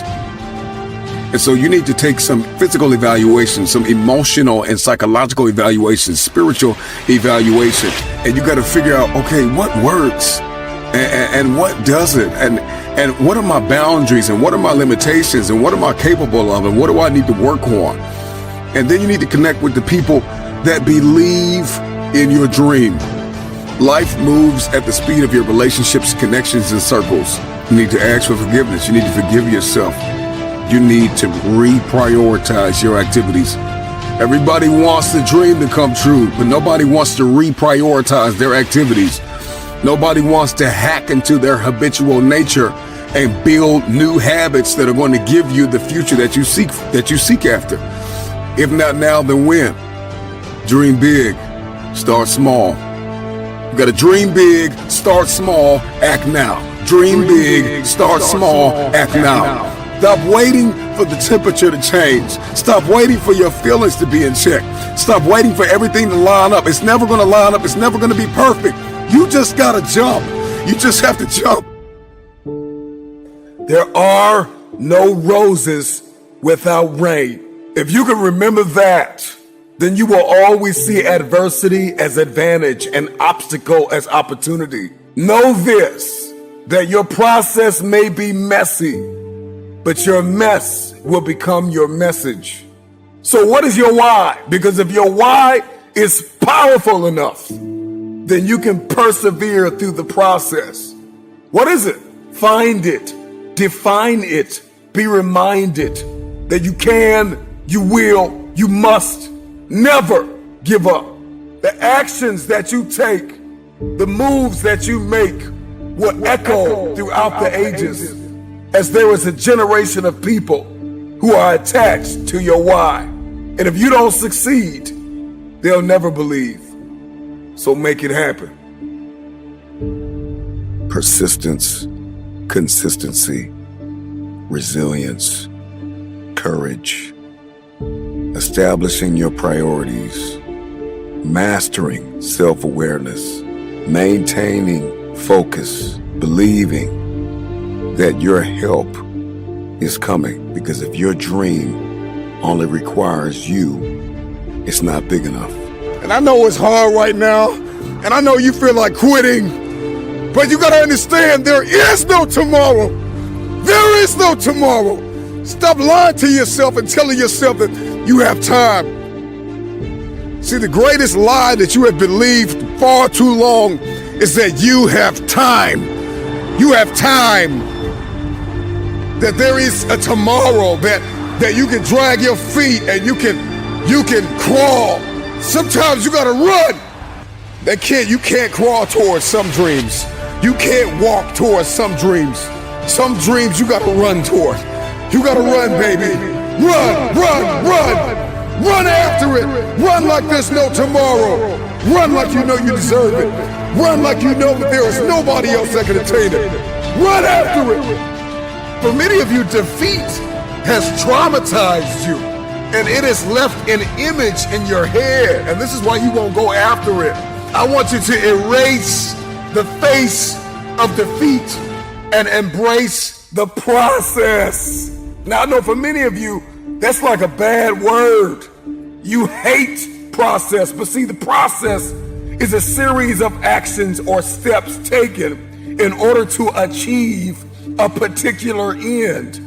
And in order for you to reach your end, that end is going to have to be extremely valuable in your eyes. The process is muddy. The process is murky. The process is dark.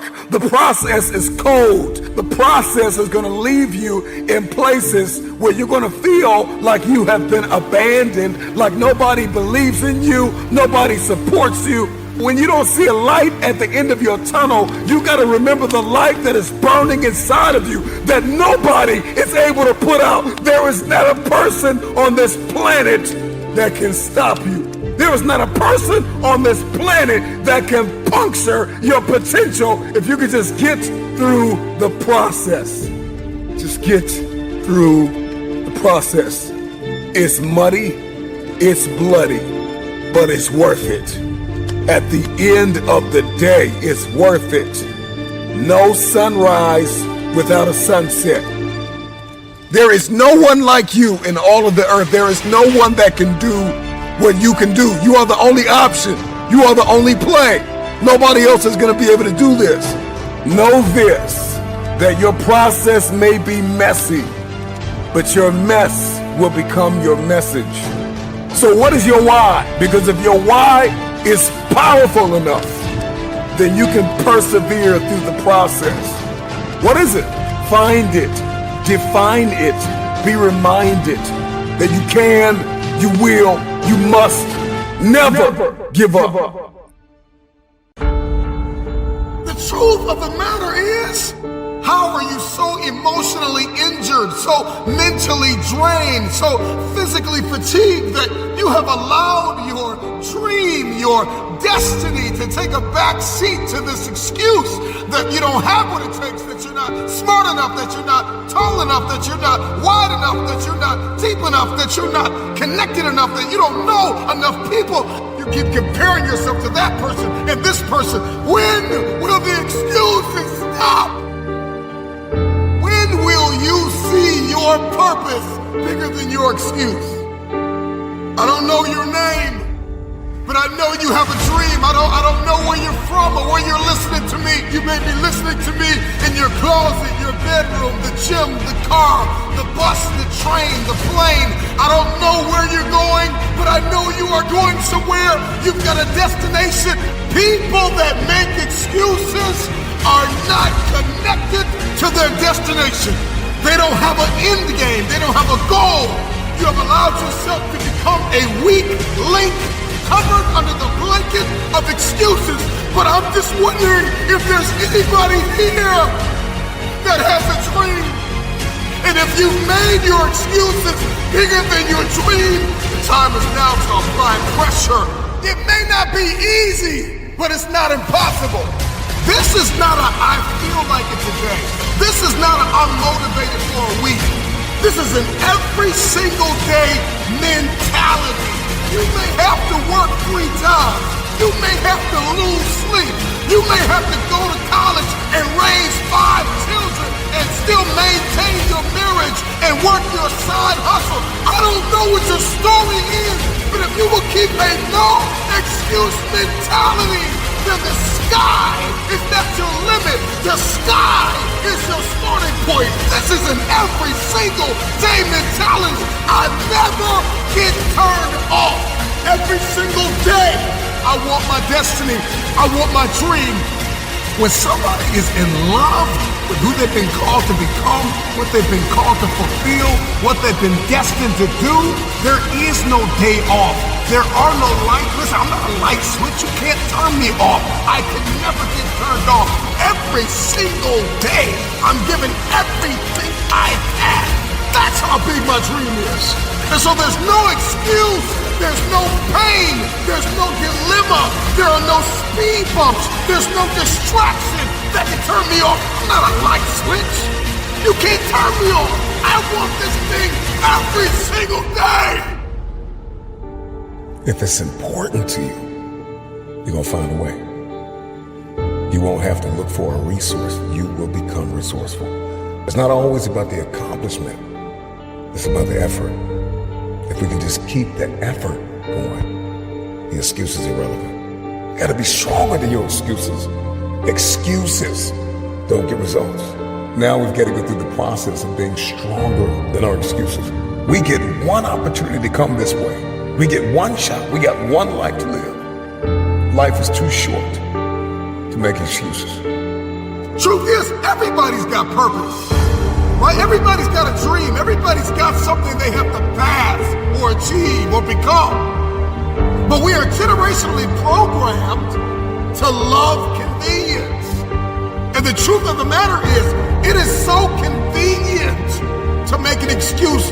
I want to give you just a few things that you can do to help you to stop making excuses, to help you to stop habitually gravitating to the place called convenience. If you can hear my voice, you've got work to do. You've got a destiny to fulfill. You've got a purpose to walk into. You've got a test to pass. You've got dots to connect, rooms to walk in, stages to stand on, and tables to sit down on. We all want to do something. We all want to be somebody. We all want to go somewhere. And if these things are going to happen, we've got to stop habitually gravitating to excuse. Number one, you gotta stop comparing yourself to everybody else. Rule number one, kill the comparison game. Well, I don't do it like them, and I don't say it like them, and I'm not as tall as them, and I'm not as strong as them, and I don't have the money that they have. I don't have the resources that they have. The reason why I couldn't do it is because my parents weren't there for me, and the reason why I didn't get to go to college on a full ride because my coach, he didn't create the highlight reel for the sports scholarship. The reason why, and so we're just programmed to blame everybody else. When will you look in the mirror and stop comparing yourself to everybody else? Compare ourselves to the way people look. We compare our stories to their stories and our relationship to their relationship.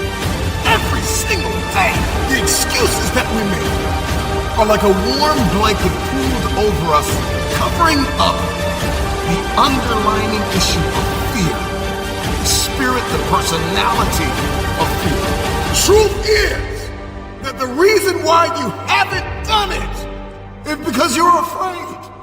Maybe if you could just listen to this a couple times, maybe you'll stop making so many excuses, because the excuse is nothing but a cosmetic.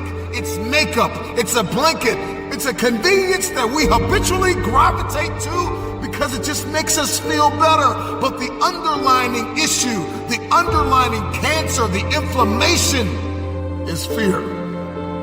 We're afraid. We're afraid that if we give our best, the best isn't good enough. We're afraid because we're constantly comparing ourselves to other people. We're afraid that we won't be seen. We're afraid that people will change if we evolve. We're afraid that maybe we'll lose our friends if we began to shift our thinking. You have to have a marriage mentality when it comes to achieving what it is that's on the inside of you, what it is that's in your head, to manifest it and hold it in your hands.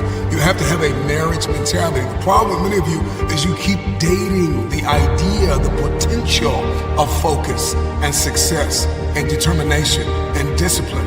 You're only disciplined once a week. You're only determined twice a week. You're only enthusiastic about the journey on Sundays or Wednesdays. Once you make a covenant, you know what? I'm gonna commit to this. You're gonna put the blood, you're gonna put the sweat, you're gonna put the tears in, you're gonna lose sleep, you're gonna go days without eating, you're gonna do whatever it takes to make the sacrifices necessary to manifest.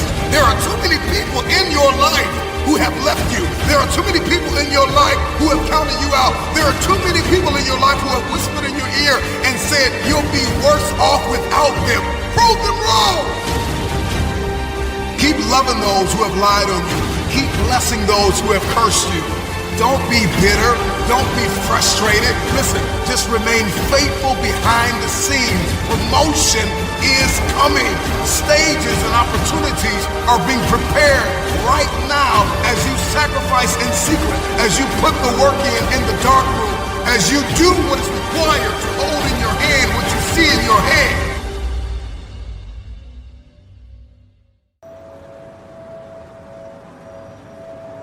I remember being on my job with no possibility of a future.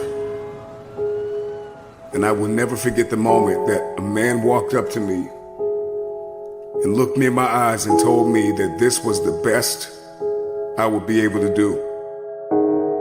And I came to the resolve in that very moment that greatness would be my new norm.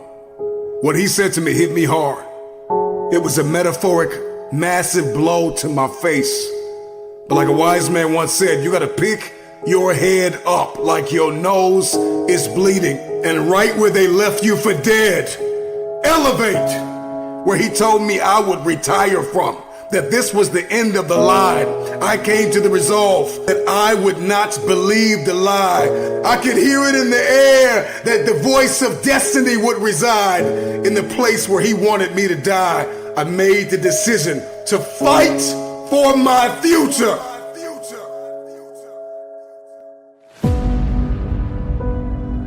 You will not pause. You will progress. You will not expire. You will evolve. You will not crumble in the midst of crises. You may be neck deep in what seems to be a catastrophic storm of chaos, but I pray that in this moment you will find the calm, the peace, the hope, the faith, the courage, the expectancy you need to live and not die, to move up and not stay where you are. You get what you see, and that is the formula for expectancy. Your expectation is what you believe is about to happen. And for many of you, you have been so traumatized by the past that your expectations are so diminished. Your expectations have been dying a slow death because of the trauma of the past. You expect nothing. And so you feel like, if I don't expect anything, then you can't hurt me. If I have no expectation on you, then you cannot disappoint me. If you are going to win the fight for the future, you are going to have a high expectation. It was Kobe Bryant that said everything negative, pressure, and challenges is all an opportunity for me to rise. It's crises that reveals what we are comprised of. And I ask you the question, are you praying the darkness away, or are you becoming the highest version of yourself in the midst of the darkness? You know, when you find yourself standing in the middle of trial, tribulation, scarcity, and uncertainty, there is a process from flapping to flight. How you process pain will determine your future. I need you to fight for the future.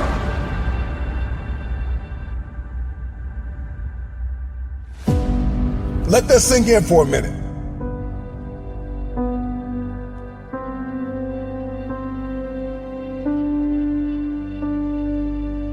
You are not your crises. You are not what you are going through.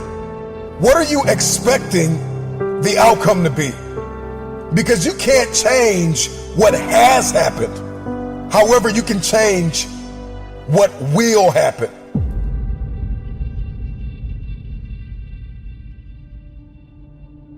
Your responsibility is, once you've gone from flapping to flight, is to protect your progress, to protect your territory. You got to get a real boss-like mentality with your territory. All the ground that you gain, protect your territory.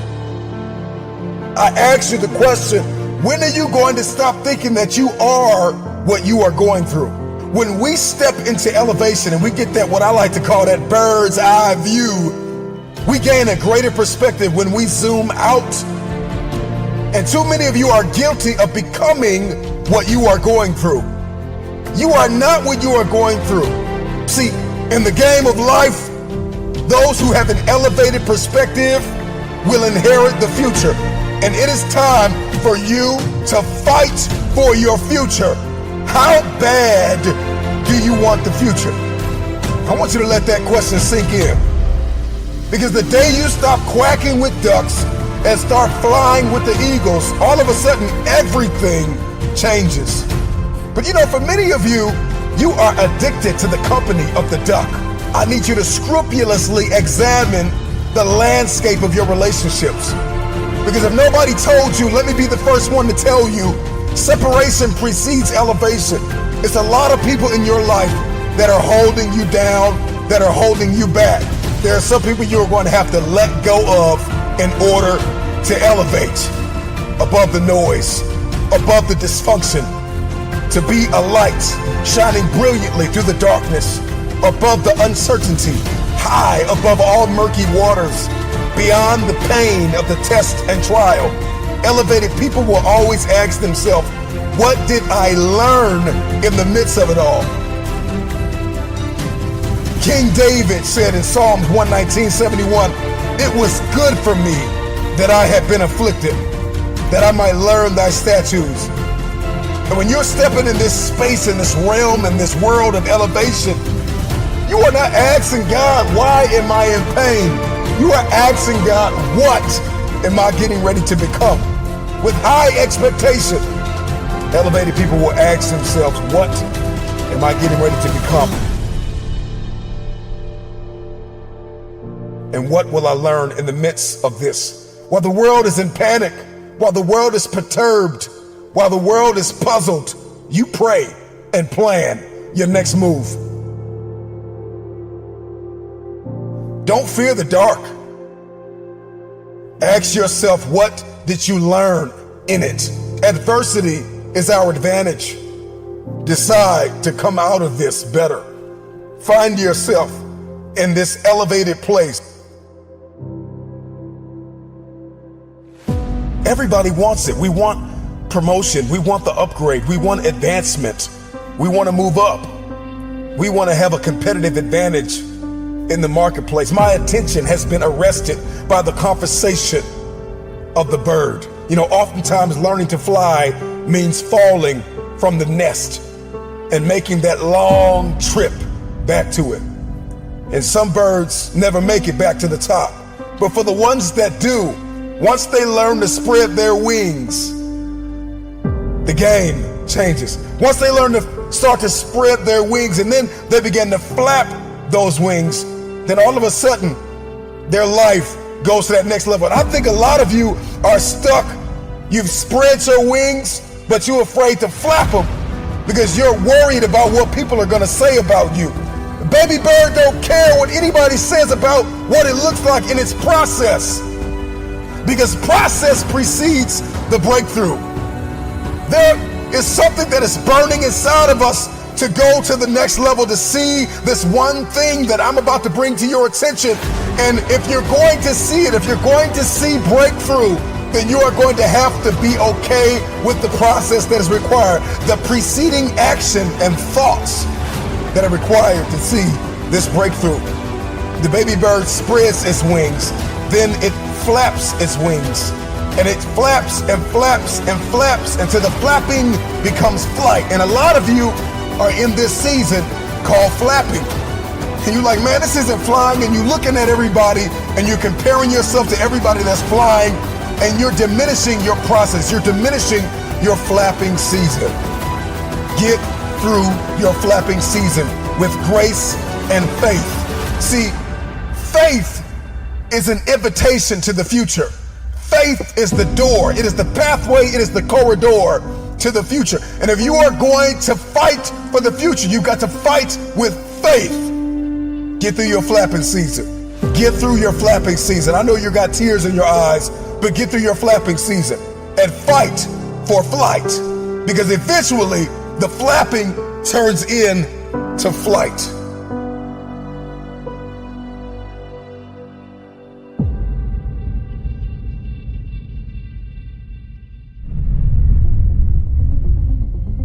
Hustling is a mentality. It's a code of conduct. The hustler's mentality is, how can this challenge be my opportunity? And what can I learn? The hustler thinks differently. All roads lead back to the mentality. If you're going to win the fight for your future, you're going to have to prepare your mindset for the workload. You can't be afraid to change. You got to beat on your craft every day. I don't have permission to stop. All roads lead back to your mindset, your mentality. The way that you see this thing is going to determine your future. A hustler is committed and consistent. And so this is not a Monday through Friday thing. It's a Monday through Monday thing. Every single day, I'm beating on my craft. Every single day, I'm looking to become more than I was yesterday. I am not in competition with anybody. The hustler says the only person I am competing with is who I used to be yesterday. The hustler says, I don't have a second to waste. The hustler does not waste time. Put the hours in. No days off mentality. A lot of people want to lose weight. A lot of people want to see transformation. A lot of people want to see something different. It's like if I don't put the work in, I'm not going to have muscles. And so the hustler knows how to prioritize their time. The hustler knows how to lock in. You got to lock in. Whatever it is that you're setting out to do is going to require a different version of yourself. If you're going to manifest in your hands what you see in your head, then you're going to have the courage, the confidence, the self-belief, and the self-determination to go out every single day and make it happen. Every single day somebody's doing something you're not willing to do to secure the future. And so when you go into the day with that mindset, that list will shrink. The list of people that are outworking you, it'll shrink. So you got to dedicate to creative time. You need an army to fulfill destiny. So you got to be connected. You got to grow your network. And all that you do, and your failures and your successes, learn from them. Note takers are the money makers. Hustlers take notes. It's difficult to manifest what is not written down. Put me in a room with 100 people. I'm gonna take more notes than them. I'm gonna listen better. I'm gonna have more fun. I'm gonna learn more. I'm gonna talk less. And so the movement that we see across the earth, from the high achievers, the successful entrepreneurs, those who are launching businesses and organizations, it all starts with their mindset, their mentality. The psychology of a champion is just different. Hustlers are just wired differently. And so the hustler knows how to prioritize their time. The hustler knows how to lock in. You gotta lock in. You have to put the hours in. You may have to raise children, cultivate your marriage, and work your side hustle all at the same time.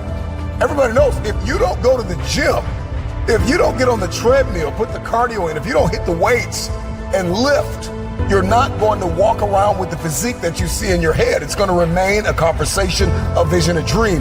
How do you manifest what you see in your head to hold it in your hand is that you got to have that hustler's mentality. The hustler is going to outwork everybody in the room. The hustler says, if me and you are on the treadmill, two things are going to happen. Either you're going to get off first, or I'm going to die trying to beat you. Because I'm completely sold out to the dream, the vision that I'm carrying. The difference between game changers and city shakers and the people that just talk about it, the people that just dream about it, have visions about it, fill notebooks about it. The difference between the two, number one, is that they are absolutely clear on what it is that they've been called to do and what it is they've been called to build and who it is they've been called to become. Number two, a hustler is committed and consistent. The hustler's mindset is that if I'm going to have something, I've got to first become something. And so hustling can't be a weekend thing, right? It can't be, I'm going to do it this Friday. I'm going to do it Monday. Okay, I'm motivated on Monday. It's a government. It's a lifestyle. This is what I do every single day, and I don't have an on and off switch.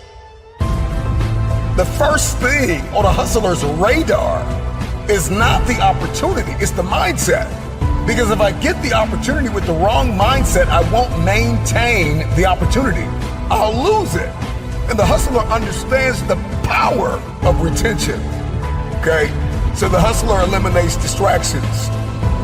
The hustler says, I'm beating on my craft. The hustler says, I'm going after it. The hustler says, I can't afford to miss this moment. I can't afford to overlook this critical time, this crucial opportunity. I'm gonna give it everything I have, period. When you've got this hustler's mentality, you're not looking for a handout. You just know you have to outwork everybody in the room. You gotta put the work in after hours. You're not wasting your time being entertained. You're not wasting your time watching TV all day. You're not wasting your time complaining about what you don't have. The hustler has already come to the conclusion that if they don't have something, they have to become. So you got to prepare your mindset for what it is that you're going after. If you have to listen to this 1,000 times, understand how hustlers are wired, the psychology of a champion. Just keep moving, keep hustling, keep grinding until you no longer have to introduce yourself.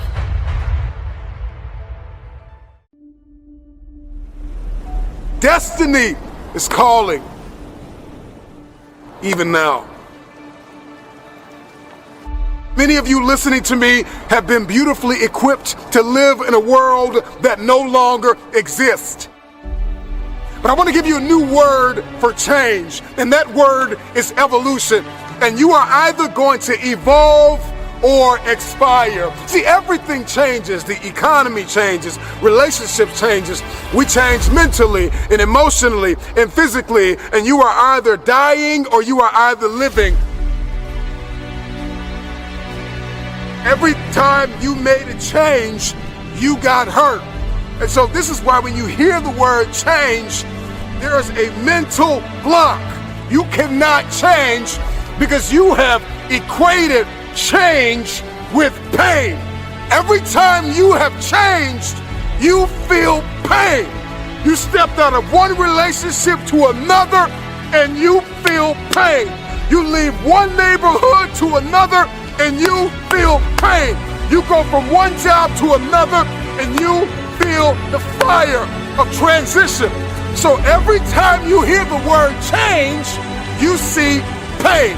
Every time they say it's time to make a difference, every time they say you need to go from this place to that place, all you can see is blood in your eyes. All you can feel is the blood and trauma in your mouth, hypnotized by the pain of change.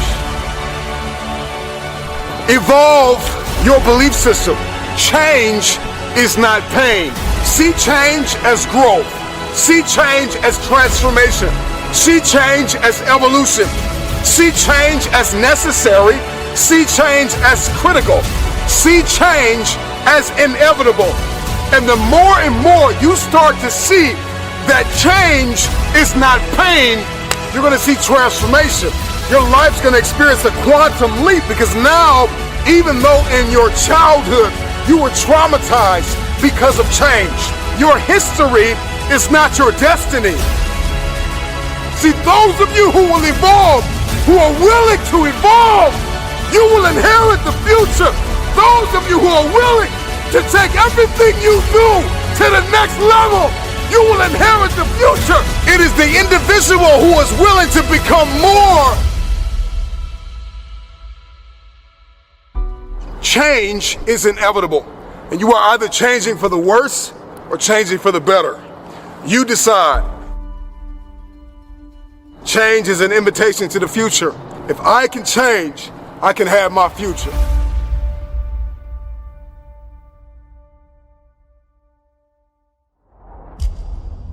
Another reason why people hate change is because not only do they see change as pain, but all they see change is as failure.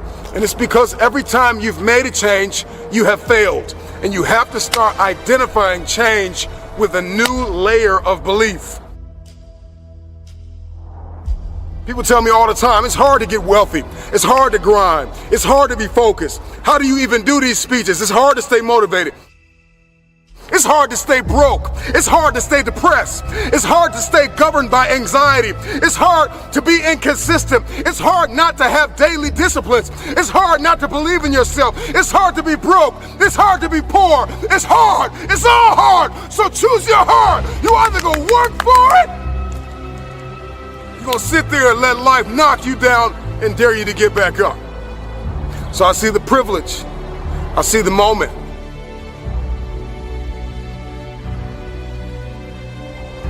I see change as pleasure. I see change as transformation. I see change as evolution. I see change as beauty, brilliance. I see change as the future. I see change as necessary. I see that if I don't change, there is a generation of people who are going to be stuck in the same place. If I don't evolve. See, the marketplace rewards those who have evolved. The marketplace rewards those who have become more valuable. You will be rewarded for the pain. Cry in secret, bleed in secret, but in public you'll be rewarded. And if everything you listen to goes over your head, you are going to miss your moment and stay living in the midst of the madness of impossibility, the lie. Somebody lied to you and told you that it was impossible. Every time somebody told me I could not do something, I had a decision that I had to make in order to achieve what they said was impossible. The power is wrapped in the truth and in the power of their perspective. It's wrapped in your capacity, your ability to believe in a dream, even if nobody believes in you.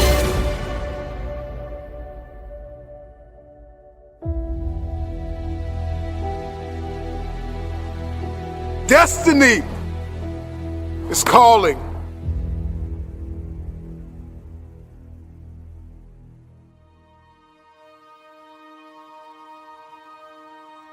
Your perspective can either become your prison or your passport. It can either arrest you or release you. In 1903, it was the Wright brothers that defied the laws of gravity. And if you know anything about gravity, gravity will pull you down and keep you down. It will stop you from flight. It will stop you in your tracks. If you believe in something, metaphorically speaking, gravity will hold you down, it will hold you back, and it will dare you to fight. Your perspective can either be your prison or your plane. I don't know about you, but today, I made the decision to defy the laws of gravity. The first successful heavier-than-air powered aircraft was designed and built by the Wright brothers. They flew it 4 times on December 17, 1903, near Kill Devil Hills, about 4 miles.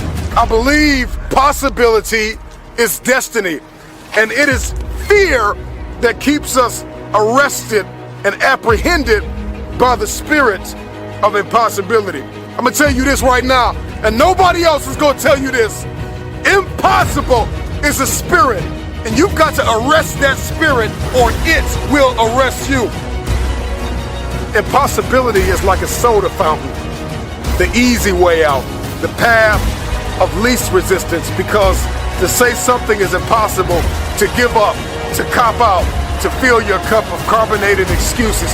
It tastes good, but it doesn't sit well as it goes down into your system. To remove the 2 letters is the grit of existence, the binding faith of hope to your chest and letting your heart beat. You gotta rewrite the code, you gotta rewrite the script. Calling all reformers, I'm calling all innovators, I'm calling all game changers, I'm calling all world shakers, I'm calling all city shifters. I'm calling everybody that has an inkling of faith in themselves. I'm calling everybody. You will inherit the future.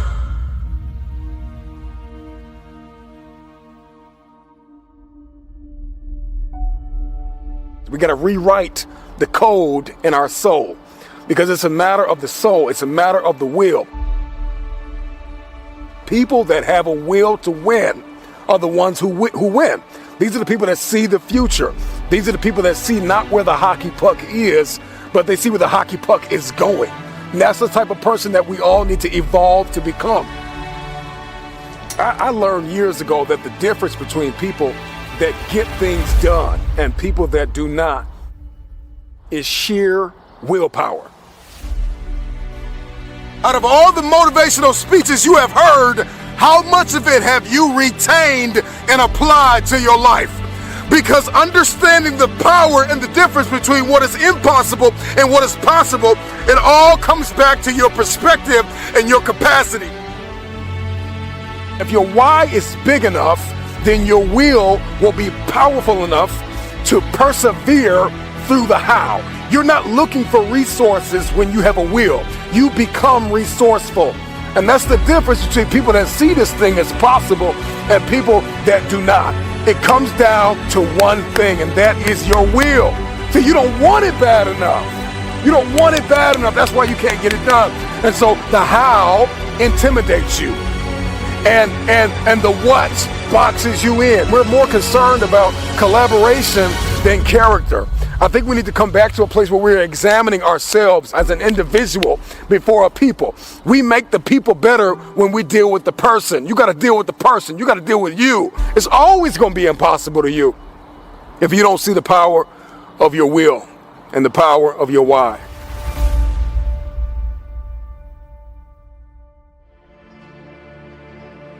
There are key components and key ingredients in the recipe of a student mentality.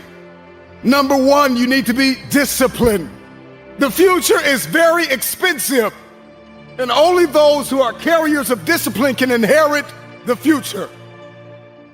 I need you to stay motivated. I don't care if you have to listen to me 1,000 times. I need you to stay motivated. And I need that motivation to mature into discipline. I need you to be self-aware.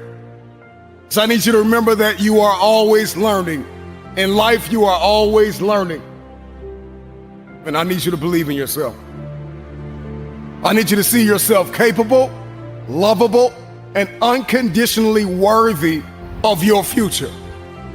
Turn your pain into progress. I need you to see yourself. See yourself.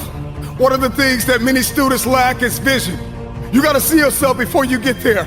You have to hear yourself telling yourself thank you. I need you to open up your ears. Open up your ears, because the you from the future is telling you thank you. Thank you for not giving up when you wanted to give up. Thank you for not being depressed. Thank you for not allowing the brokenness to eat your progress. Thank you, thank you, thank you. You got this. It's going to get hard sometimes, I'm telling you right now. It's not going to be easy, but it's worth it. Maybe you're listening to me right now and you want to lose weight, or you're trying to pass the final exam, or maybe there's just this feat that seems as though it is impossible. Turn your pain into progress. Turn your pain into progress. I need you to be uncomfortable with average. I need you to be allergic to average. I need you to come to the end of yourself. So many people are depending on you. A student is hardworking. A student is mentally tough. Have the ability to adapt. Have a character, consistency. Demonstrate courage on the daily. Stay motivated. Stay positive. Earn your respect. Have a winning attitude. Breathe. Compete. Make no excuses. Set goals. Practice great habits. Stay focused. You want your future? You gotta outwork everybody on that field. You gotta outwork everybody in the room. You gotta learn how to perform under pressure. You gotta leave it all out on the field. Everybody wants the future, but everybody wants to be average. There are gonna be times when you feel like you're losing your mind, and you study for hours, and you're gonna take an exam, and you will not pass. A student is resilient. A student is disciplined. A student is committed. A student is consistent, even when they don't want to be. Because the cycle of depression needs to end with you. The cycle of not enough needs to end with you. The lack and the dysfunction and the anxiety and all of these things that your family and your father and your mother have gone through. You have to keep a student mentality. I studied and I failed the exam. I studied and I failed the test. And life is an uphill war, and it is filled with tests and exams and critical moments where you are going to have to dig deep inside of yourself and ask yourself why. Why did you start in the first place? And what was the emotion, the feeling, what was the science and the psychology behind the decision that you made? And 9 times out of 10, I can tell you why you started. You started because you were hungry. Hunger is the feeling of discomfort or weakness caused by a lack of food coupled with a desire to eat. How hungry are you? When you feel like throwing in the towel, when you feel like surrendering everything you worked for, remember why you started. Remember how you felt when you started. You were hungry. When you want to let go, when you want to surrender, when you want to stop, when you're ready to quit, when you have failed and failed again. Let me remind you what got you here. Hunger got you here. A strong desire got you here. You were desperate to break curses in your family. You were desperate to break the cycle of poverty and depression. You were desperate. Hunger got you here. Remember this. Every dream requires discipline. Every dream requires discipline. You can travel the world and study students and their behaviors and their mindsets. There is a science behind achievement. And when you study the most successful students in the world, we find that they are responsible, they are motivated, they are self-managed, they are self-aware. They have a long-lasting student mentality even after they have passed the test. Because they understand that life is a test. And in life, there are ups and there are downs. And so accept the responsibility. See yourself as primarily responsible for your outcomes and your experiences. You are going to need discipline. Motivation will help you get started. But discipline is going to keep you on the road to your destiny. You got to be self-motivated. You got to find purpose in what you do by discovering personally meaningful goals and dreams. If you're going to be a successful student, if you're going to come out on top, you've got to start managing your time. You plan and you take action in pursuit of your goals and dreams. So let me tell you something. Everybody has a dream, but there is a behavior that must follow your belief system. Remember this, behavior follows belief. If you have not been able to change your behavior to match your dream, then you need to go back and examine your belief. Because 10 times out of 10, if you can't change your behavior to match your dream, then you don't believe. When somebody believes, everything changes. The time is coming where you are going to feel like giving up. But you're going to have to remember why you started. You got to dig deep and learn how to create possibilities for yourself when nobody gives you an opportunity. You have to turn your mess into your message.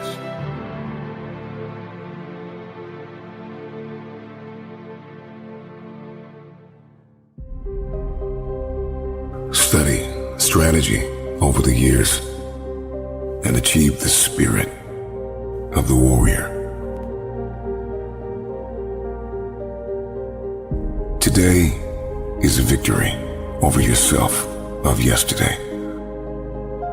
Tomorrow is your victory over lesser men. There is a student mentality in all of us that must be tapped into A student is resilient. A student is disciplined. It is only through discipline that you will experience the freedom of a warrior. A student never surrenders. See, the strategy is the plan. The strategy, the game plan, the plan of action, the recipe, the how must be studied before the first step is taken. I am convinced that so many of us lose because of what we were not willing to study. We must grow a discipline to deliberately investigate what we are getting ready to enter into. We must be calculated as we enter into new seasons, into new relationships. This is the road to becoming a warrior. An experienced, skilled, and calculated soldier. A fighter, a game changer. Somebody who refuses to stay down.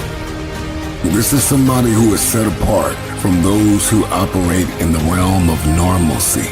This is somebody who is above and beyond. We got a bit of a work ethic to go after it. A student is a disciple, and a disciple is disciplined. Disciplined to achieve the spirit of the warrior. They are perfectly positioned for victory daily. Discipline is an invitation out of normalcy. A man who studies is a man who is allergic to average. So you are a warrior, and you don't even know it. Take a deep breath. Inhale and exhale. Inhale and exhale. After today, everything is about to change. Because change starts with you. To understand this is to know the difference between men and lions. You must understand that there is more than one path to the top of the mountain.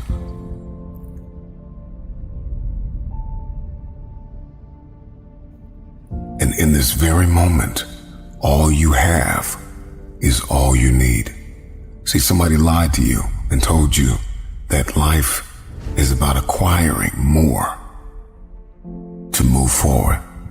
And what if I told you that getting to the top of the mountain was not about acquiring more, but about becoming more? That if you can become, then you will find your authentic path to the top. Everybody wants to go to the top, but nobody wants to discover new ways to climb there. Find your authenticity. Discover your identity. We're all told, if you want to get to the top, follow the leader. But that is a broken mentality.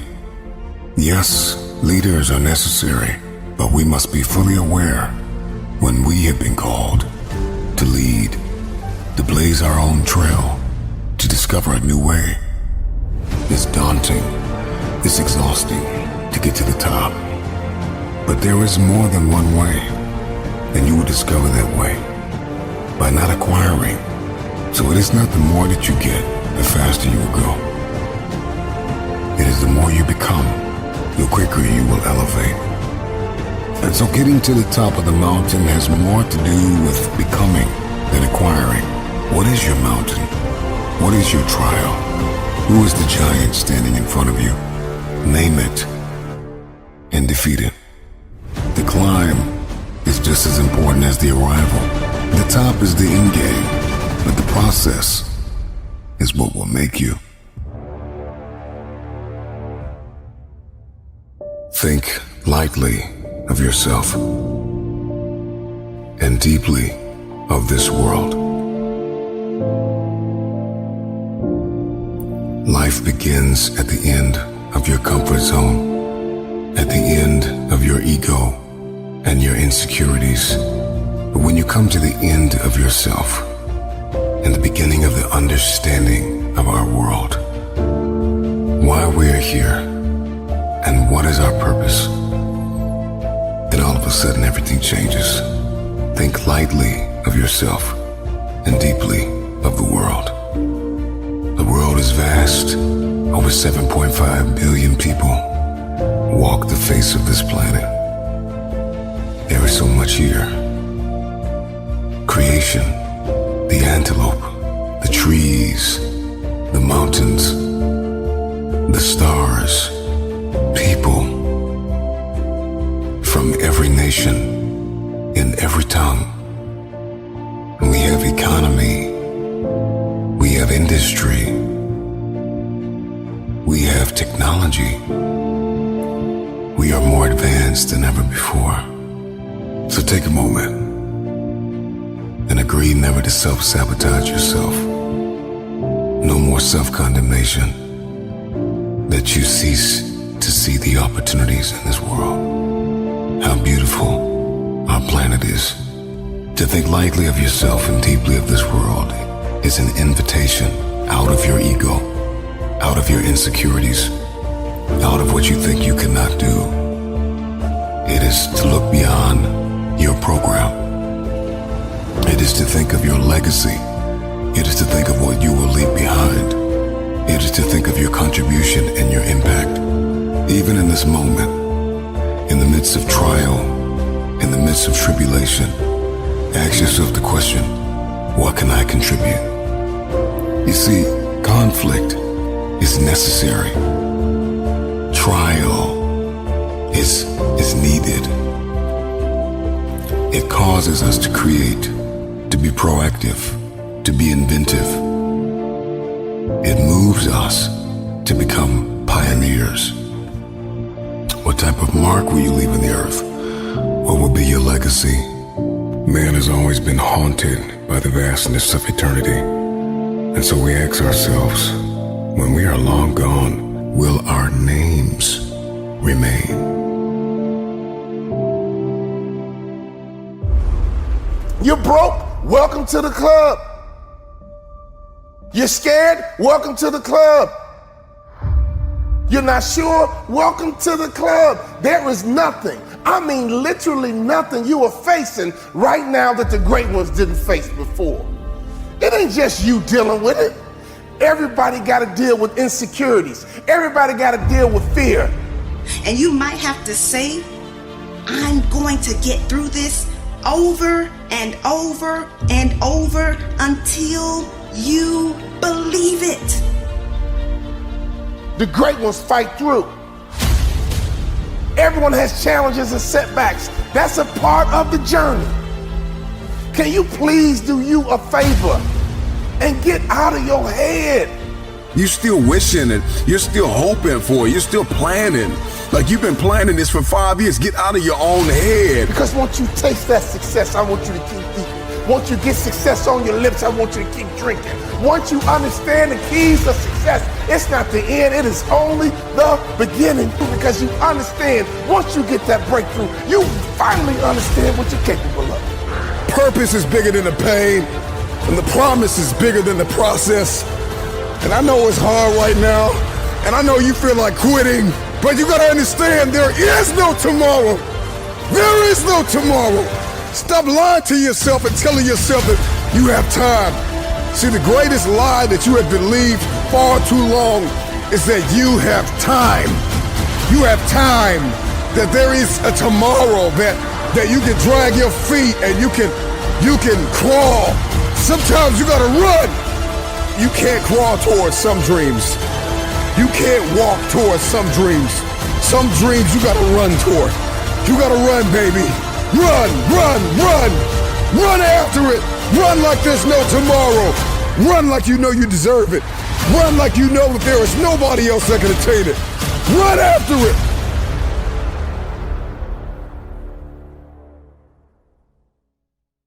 You got a lot more to do. All you got to do is get out your way. All you got to do is believe. And all you got to do, my friend, is to start. And I mean, start now.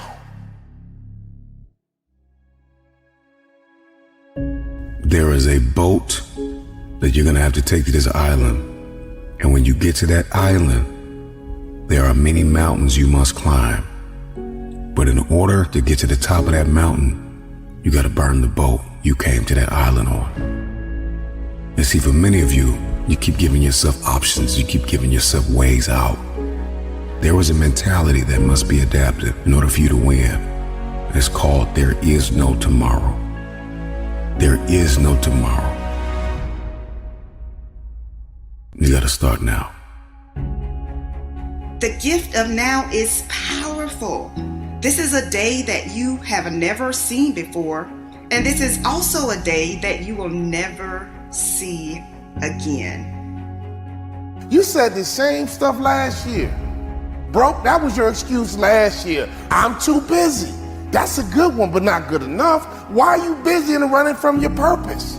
Nobody will help me. Woe is me. Nobody will support me. Honestly, until you start, for real, until you launch, there ain't nothing to support. People tired of hearing you talking about it. We can't help you. We can't support you until you get started. Start now. No time to wait. You have a purpose. It is imperative that you do not waste the time that you have been given. Stop talking about your imperfections. Start now. Ain't nobody perfect because you'll never be perfect. Start now. You got haters. With all your haters, I've been telling you since the 90s, if you don't have haters, your vision is too small. You gotta dream big, start small, act now. Dream big, start small, act now. See, stop waiting for the temperature to change. Stop waiting for your feelings to be in check. Stop waiting for everything to line up. It's never gonna line up. It's never gonna be perfect. You just gotta jump. You just have to jump. You have to believe in yourself because you already know what defeat feels like. You already know what the pain feels like. You already know what uncertainty and doubt and insecurity feels like. You already know what failure feels like. Give yourself a chance. Let's start now. You have a life assignment. And in order to fulfill your assignment, you're going to have to take advantage of every hour and every minute that you are gifted each day. Anybody who has ever achieved any level of success will tell you you got to get out of your feelings. Your feelings are going to keep you locked in a prison of paralysis, addicted to a drug called comfort. This is your dream. I mean, this is your passion. For real, this is your goal, which means you gotta drive it, which means you gotta get in the driver's seat, which means you gotta grab the steering wheel and you gotta make it move, even if you gotta start this trip alone. Now, I know that there are some things that you have been hoping will happen. I get it. I'm a visionary. I'm a dreamer, but I'm also an action taker. And today I want to encourage you to go beyond talking about what you want to see happen and get to work. You pick up your support along the way. You pick up your help along the way. But every great person, every great woman, every great man, they started their journey all alone and they picked up help, support, and momentum along the way. Nobody can help you do anything until you start. So you got to start now. You have to change your perspective. You have to change your expectation. And you got to believe that this time the light's going to come on. This time your parachute's going to open. Anybody that's ever achieved any level of success will tell you they had to jump. Because the great ones pushed through. They had the same thoughts you had. Don't you think you're the only one thinking these thoughts. They had the same thoughts you had, but they pushed through. Steve Harvey said this years ago. If you want it, you gotta jump. You gotta make that move. And you can't wait to feel right. You can't wait to be comfortable. You can't always be calculated. Sometimes you're not gonna have all the answers. I don't want you to be a superhero to everyone else and then turn around and let yourself down. I want you to appreciate and utilize the gifts, the talents, the skills, and the positive attributes that you have been given. You are not afraid to fail, my friend. What you are afraid of is success. Because all you had inside your head for so long is those negative thoughts. The whole time you've been talking yourself out of it, and everybody around you been trying to talk you into it. Give yourself an opportunity. Walk through the door. It's waiting for you. If you can't find a door, you gotta build a door. Stop waiting until the conditions are perfect to begin and make the conditions perfect. Stop waiting for resources and become resourceful. Stop it, stop it, stop it. You get to choose how you will spend your time and energy. You get to choose what you will do with your now. What are you waiting for? The perfect time? There is no perfect time. The perfect season? There is no perfect.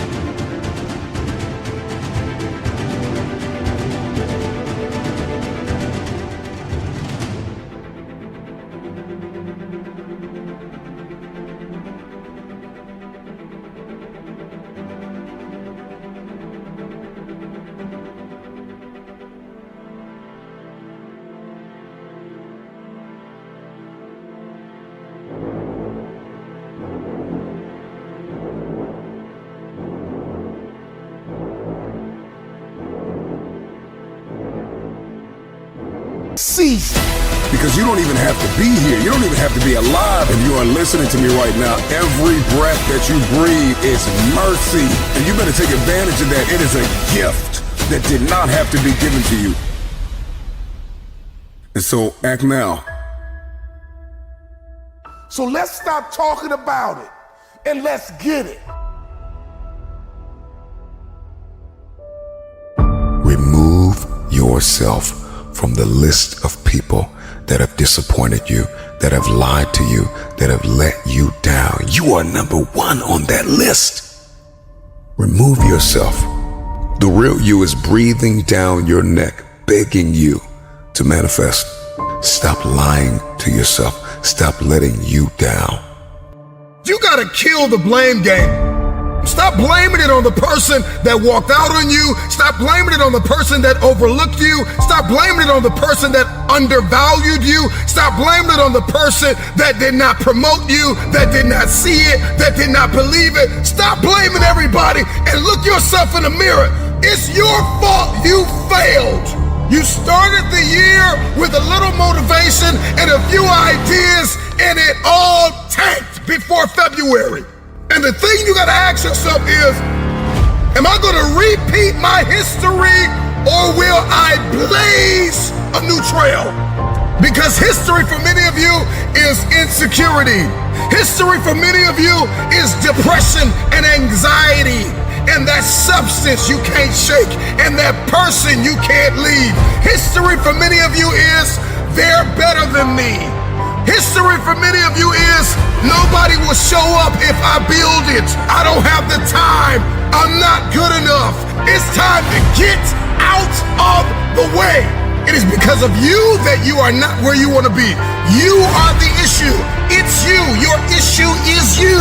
Nobody has lied to you more than you. And so here's what I need you to do. Go find a mirror, go for a walk, go for a drive. Tell yourself, this is my year. You gotta be willing to do what 98% of the people in this world are unwilling to do. You gotta eat differently. You gotta work differently. You gotta think differently. You gotta talk differently. You gotta walk differently. If you want elevation, if you want next level, if you wanna see this thing differently this year, everything you do has to change. Your insecurity has been in the way too long. Your jealousy, your envy has been in the way too long. The fear you've been wrestling with has been in the way too long. Get out of the way! It's time to stop watching 2% of the Earth's population crush it, win, execute, finish what they start, do what they say they're gonna do. Snap out of it! You got work to do.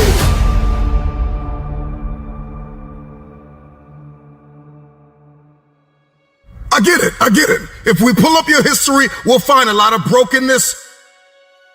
We'll find a lot of trauma.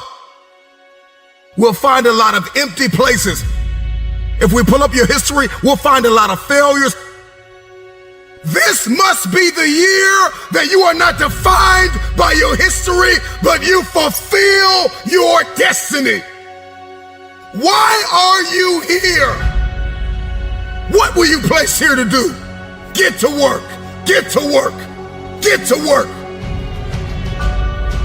Because if you continue to lie to yourself, you won't be able to diagnose and treat your condition, your dysfunction, your disorder in order to treat it and change it. It must be identified. And once you identify it, you got to accept this reality. And the problem with many of you is you have not accepted the fact that you are lazy. You have not accepted the fact that you are inconsistent. You can't diagnose what you have not identified.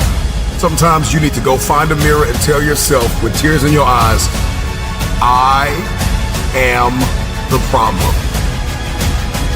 Once we stop accusing everybody else for our inconsistency and our lack of execution, all of a sudden the world opens up. We all need to get serious about our lives and ask ourselves the question, what is my God-given destiny? Why am I here? Why have I survived? Some of the most brilliant minds of our generation are high school and college dropouts. Let me ask you a question. When are you going to drop out of the mentality that you are not enough? Please, please do yourself a favor and dispense with the excuses that you don't have time. Dispense with the excuse that you're not good enough. Dispense with the excuse that nobody will show up if I build it, that too many people are better than me. Drop out of the I tried it last year and it didn't work. No, you didn't work.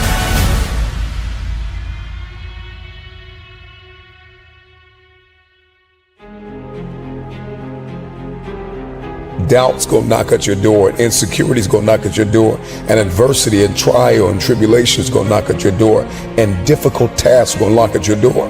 And so you need to be prepared. Ready or not, it's coming. Are you prepared? If you're gonna win the year, if you're gonna win in life, then you gotta be prepared, you need perspective, and you need discipline. We get into this information constipation state where it's like we know all these things to do. And really it puts us in a state of paralysis because it's like you heard it all before, you've seen it all before. I mean, really, social media has made the world so small, right? Information travels at the speed of light. And so you got all this information, and so we become sedated by information. We become satisfied and content with the fact that we know to do good. But to know to do good and not to do it is a disease. It is wickedness. The time is now to start applying what you know. What's the point of taking notes? What's the point of buying courses? What's the point of joining communities? What's the point of making an investment? Some of you have journals full of dreams and no action has been taken. You will find that the men and women that turned the world upside down were the ones who got out of their own way. Get to work. You owe you. A lot of us, we watch everybody win in every facet of life. We watch the underdog rise under the lights.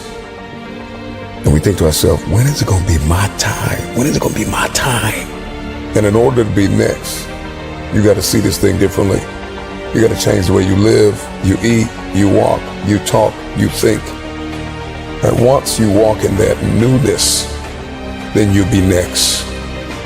When inconvenience becomes pleasure, when you have your mind made up that no matter how you're feeling every day, you're going to give it everything you have. You're going to give, you're going to see, you're going to sow, you're going to serve, and give it everything you have. Then all of a sudden the world opens up to you. Come to the resolve this year that dedication, discipline, perspective, preparation, is going to be your new code of conduct. Motivation has an expiration date. And when motivation dies, discipline must take its place. The only way you're going to do, the only way you're going to accomplish, the only way you're going to execute is if discipline takes the place of your motivation. But until that motivation expires and evolves into discipline, you will never become who God has called you to become. First, we conquer the day, and then we execute the week, and that week turns into a month, and that month turns into a quarter, and that quarter turns into a year, and then all of a sudden you look up and you're no longer just this motivated onlooker. You are a disciplined, desperate, dangerous fulfiller of destiny. What in the world are you waiting for? There are people that are depending on you. God placed you in this world to do something. Get to work.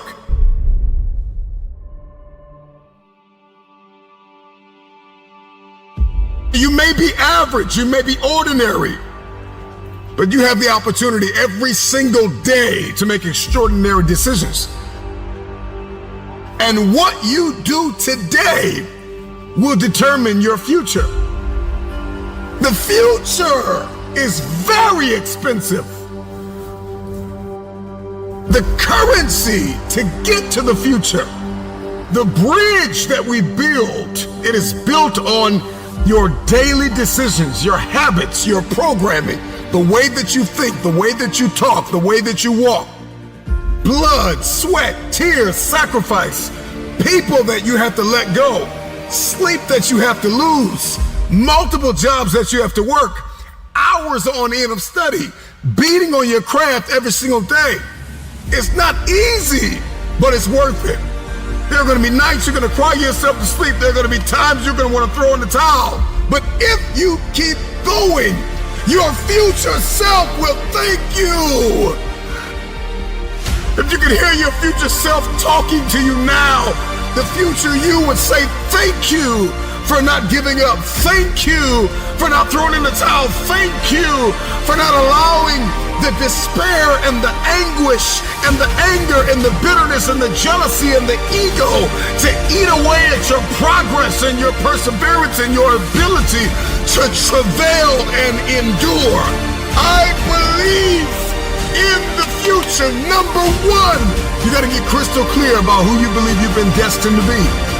Because everybody's looking to manifest. We are all looking to evolve. We are all looking to level up. What is your life's purpose? What is your destiny? Why on earth are you here? What is it that you can do today to get closer to the fulfillment of that future? To get closer to the manifestation of the future? What are you doing today? What are you giving today?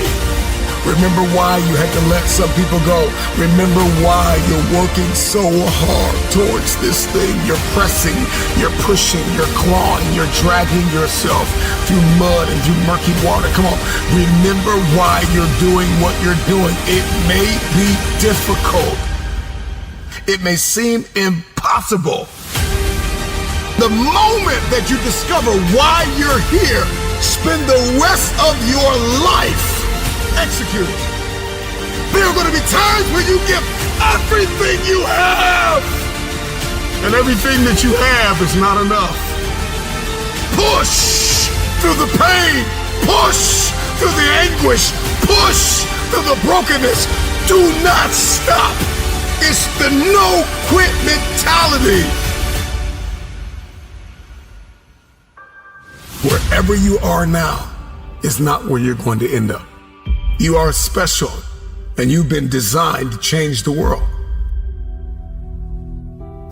So many of us want so many different things, and our life is filled with entertainment and recreation and people that we have not appraised.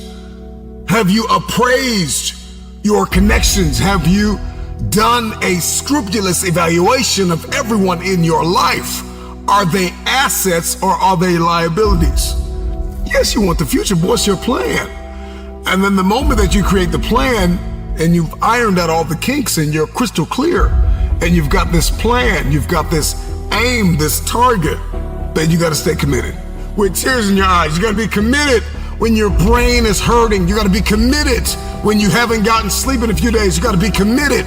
You got to plow through that depression, that heaviness, that weariness, and you got to cling to the joy of the thought of the future that if you finish this course, then there is a reward at the end of this pain. You may feel as though you are not able to breathe now. You may be inundated with responsibility, and it seems as though there is no way out of this. You have to be grateful for the ground that you've gained and guard the ground that you've gained. Celebrate the small wins. If we keep looking at the big picture, if we keep looking at the end game, if that's all we fix our eyes on, then we'll get off kilter. We'll lose our footing and we'll walk around discouraged because you're not going to just wake up in one day and fulfill destiny. It's the process that's perfecting us. It's the ins and the outs and the nuances. It's the song and the dance between destiny and the journey and the process and the promise. And we've got to learn how to execute the day. Give us this day. We've got to learn how to execute the day. That you conquer the day. I'm not where I'm supposed to be, but I'm not where I used to be. And so we've got to celebrate the small wins, those mental wins, those emotional wins, those relational wins, those financial wins, those spiritual wins. We've got to celebrate. And then we've got to be kind, not only to others throughout our process, but we've got to be kind to ourselves. The problem with many of us is that we're not kind to ourselves. Be kind to yourself. You can be assertive, you can be direct, you can be firm, but you can have a little empathy and a little kindness, not only on others, but on yourself.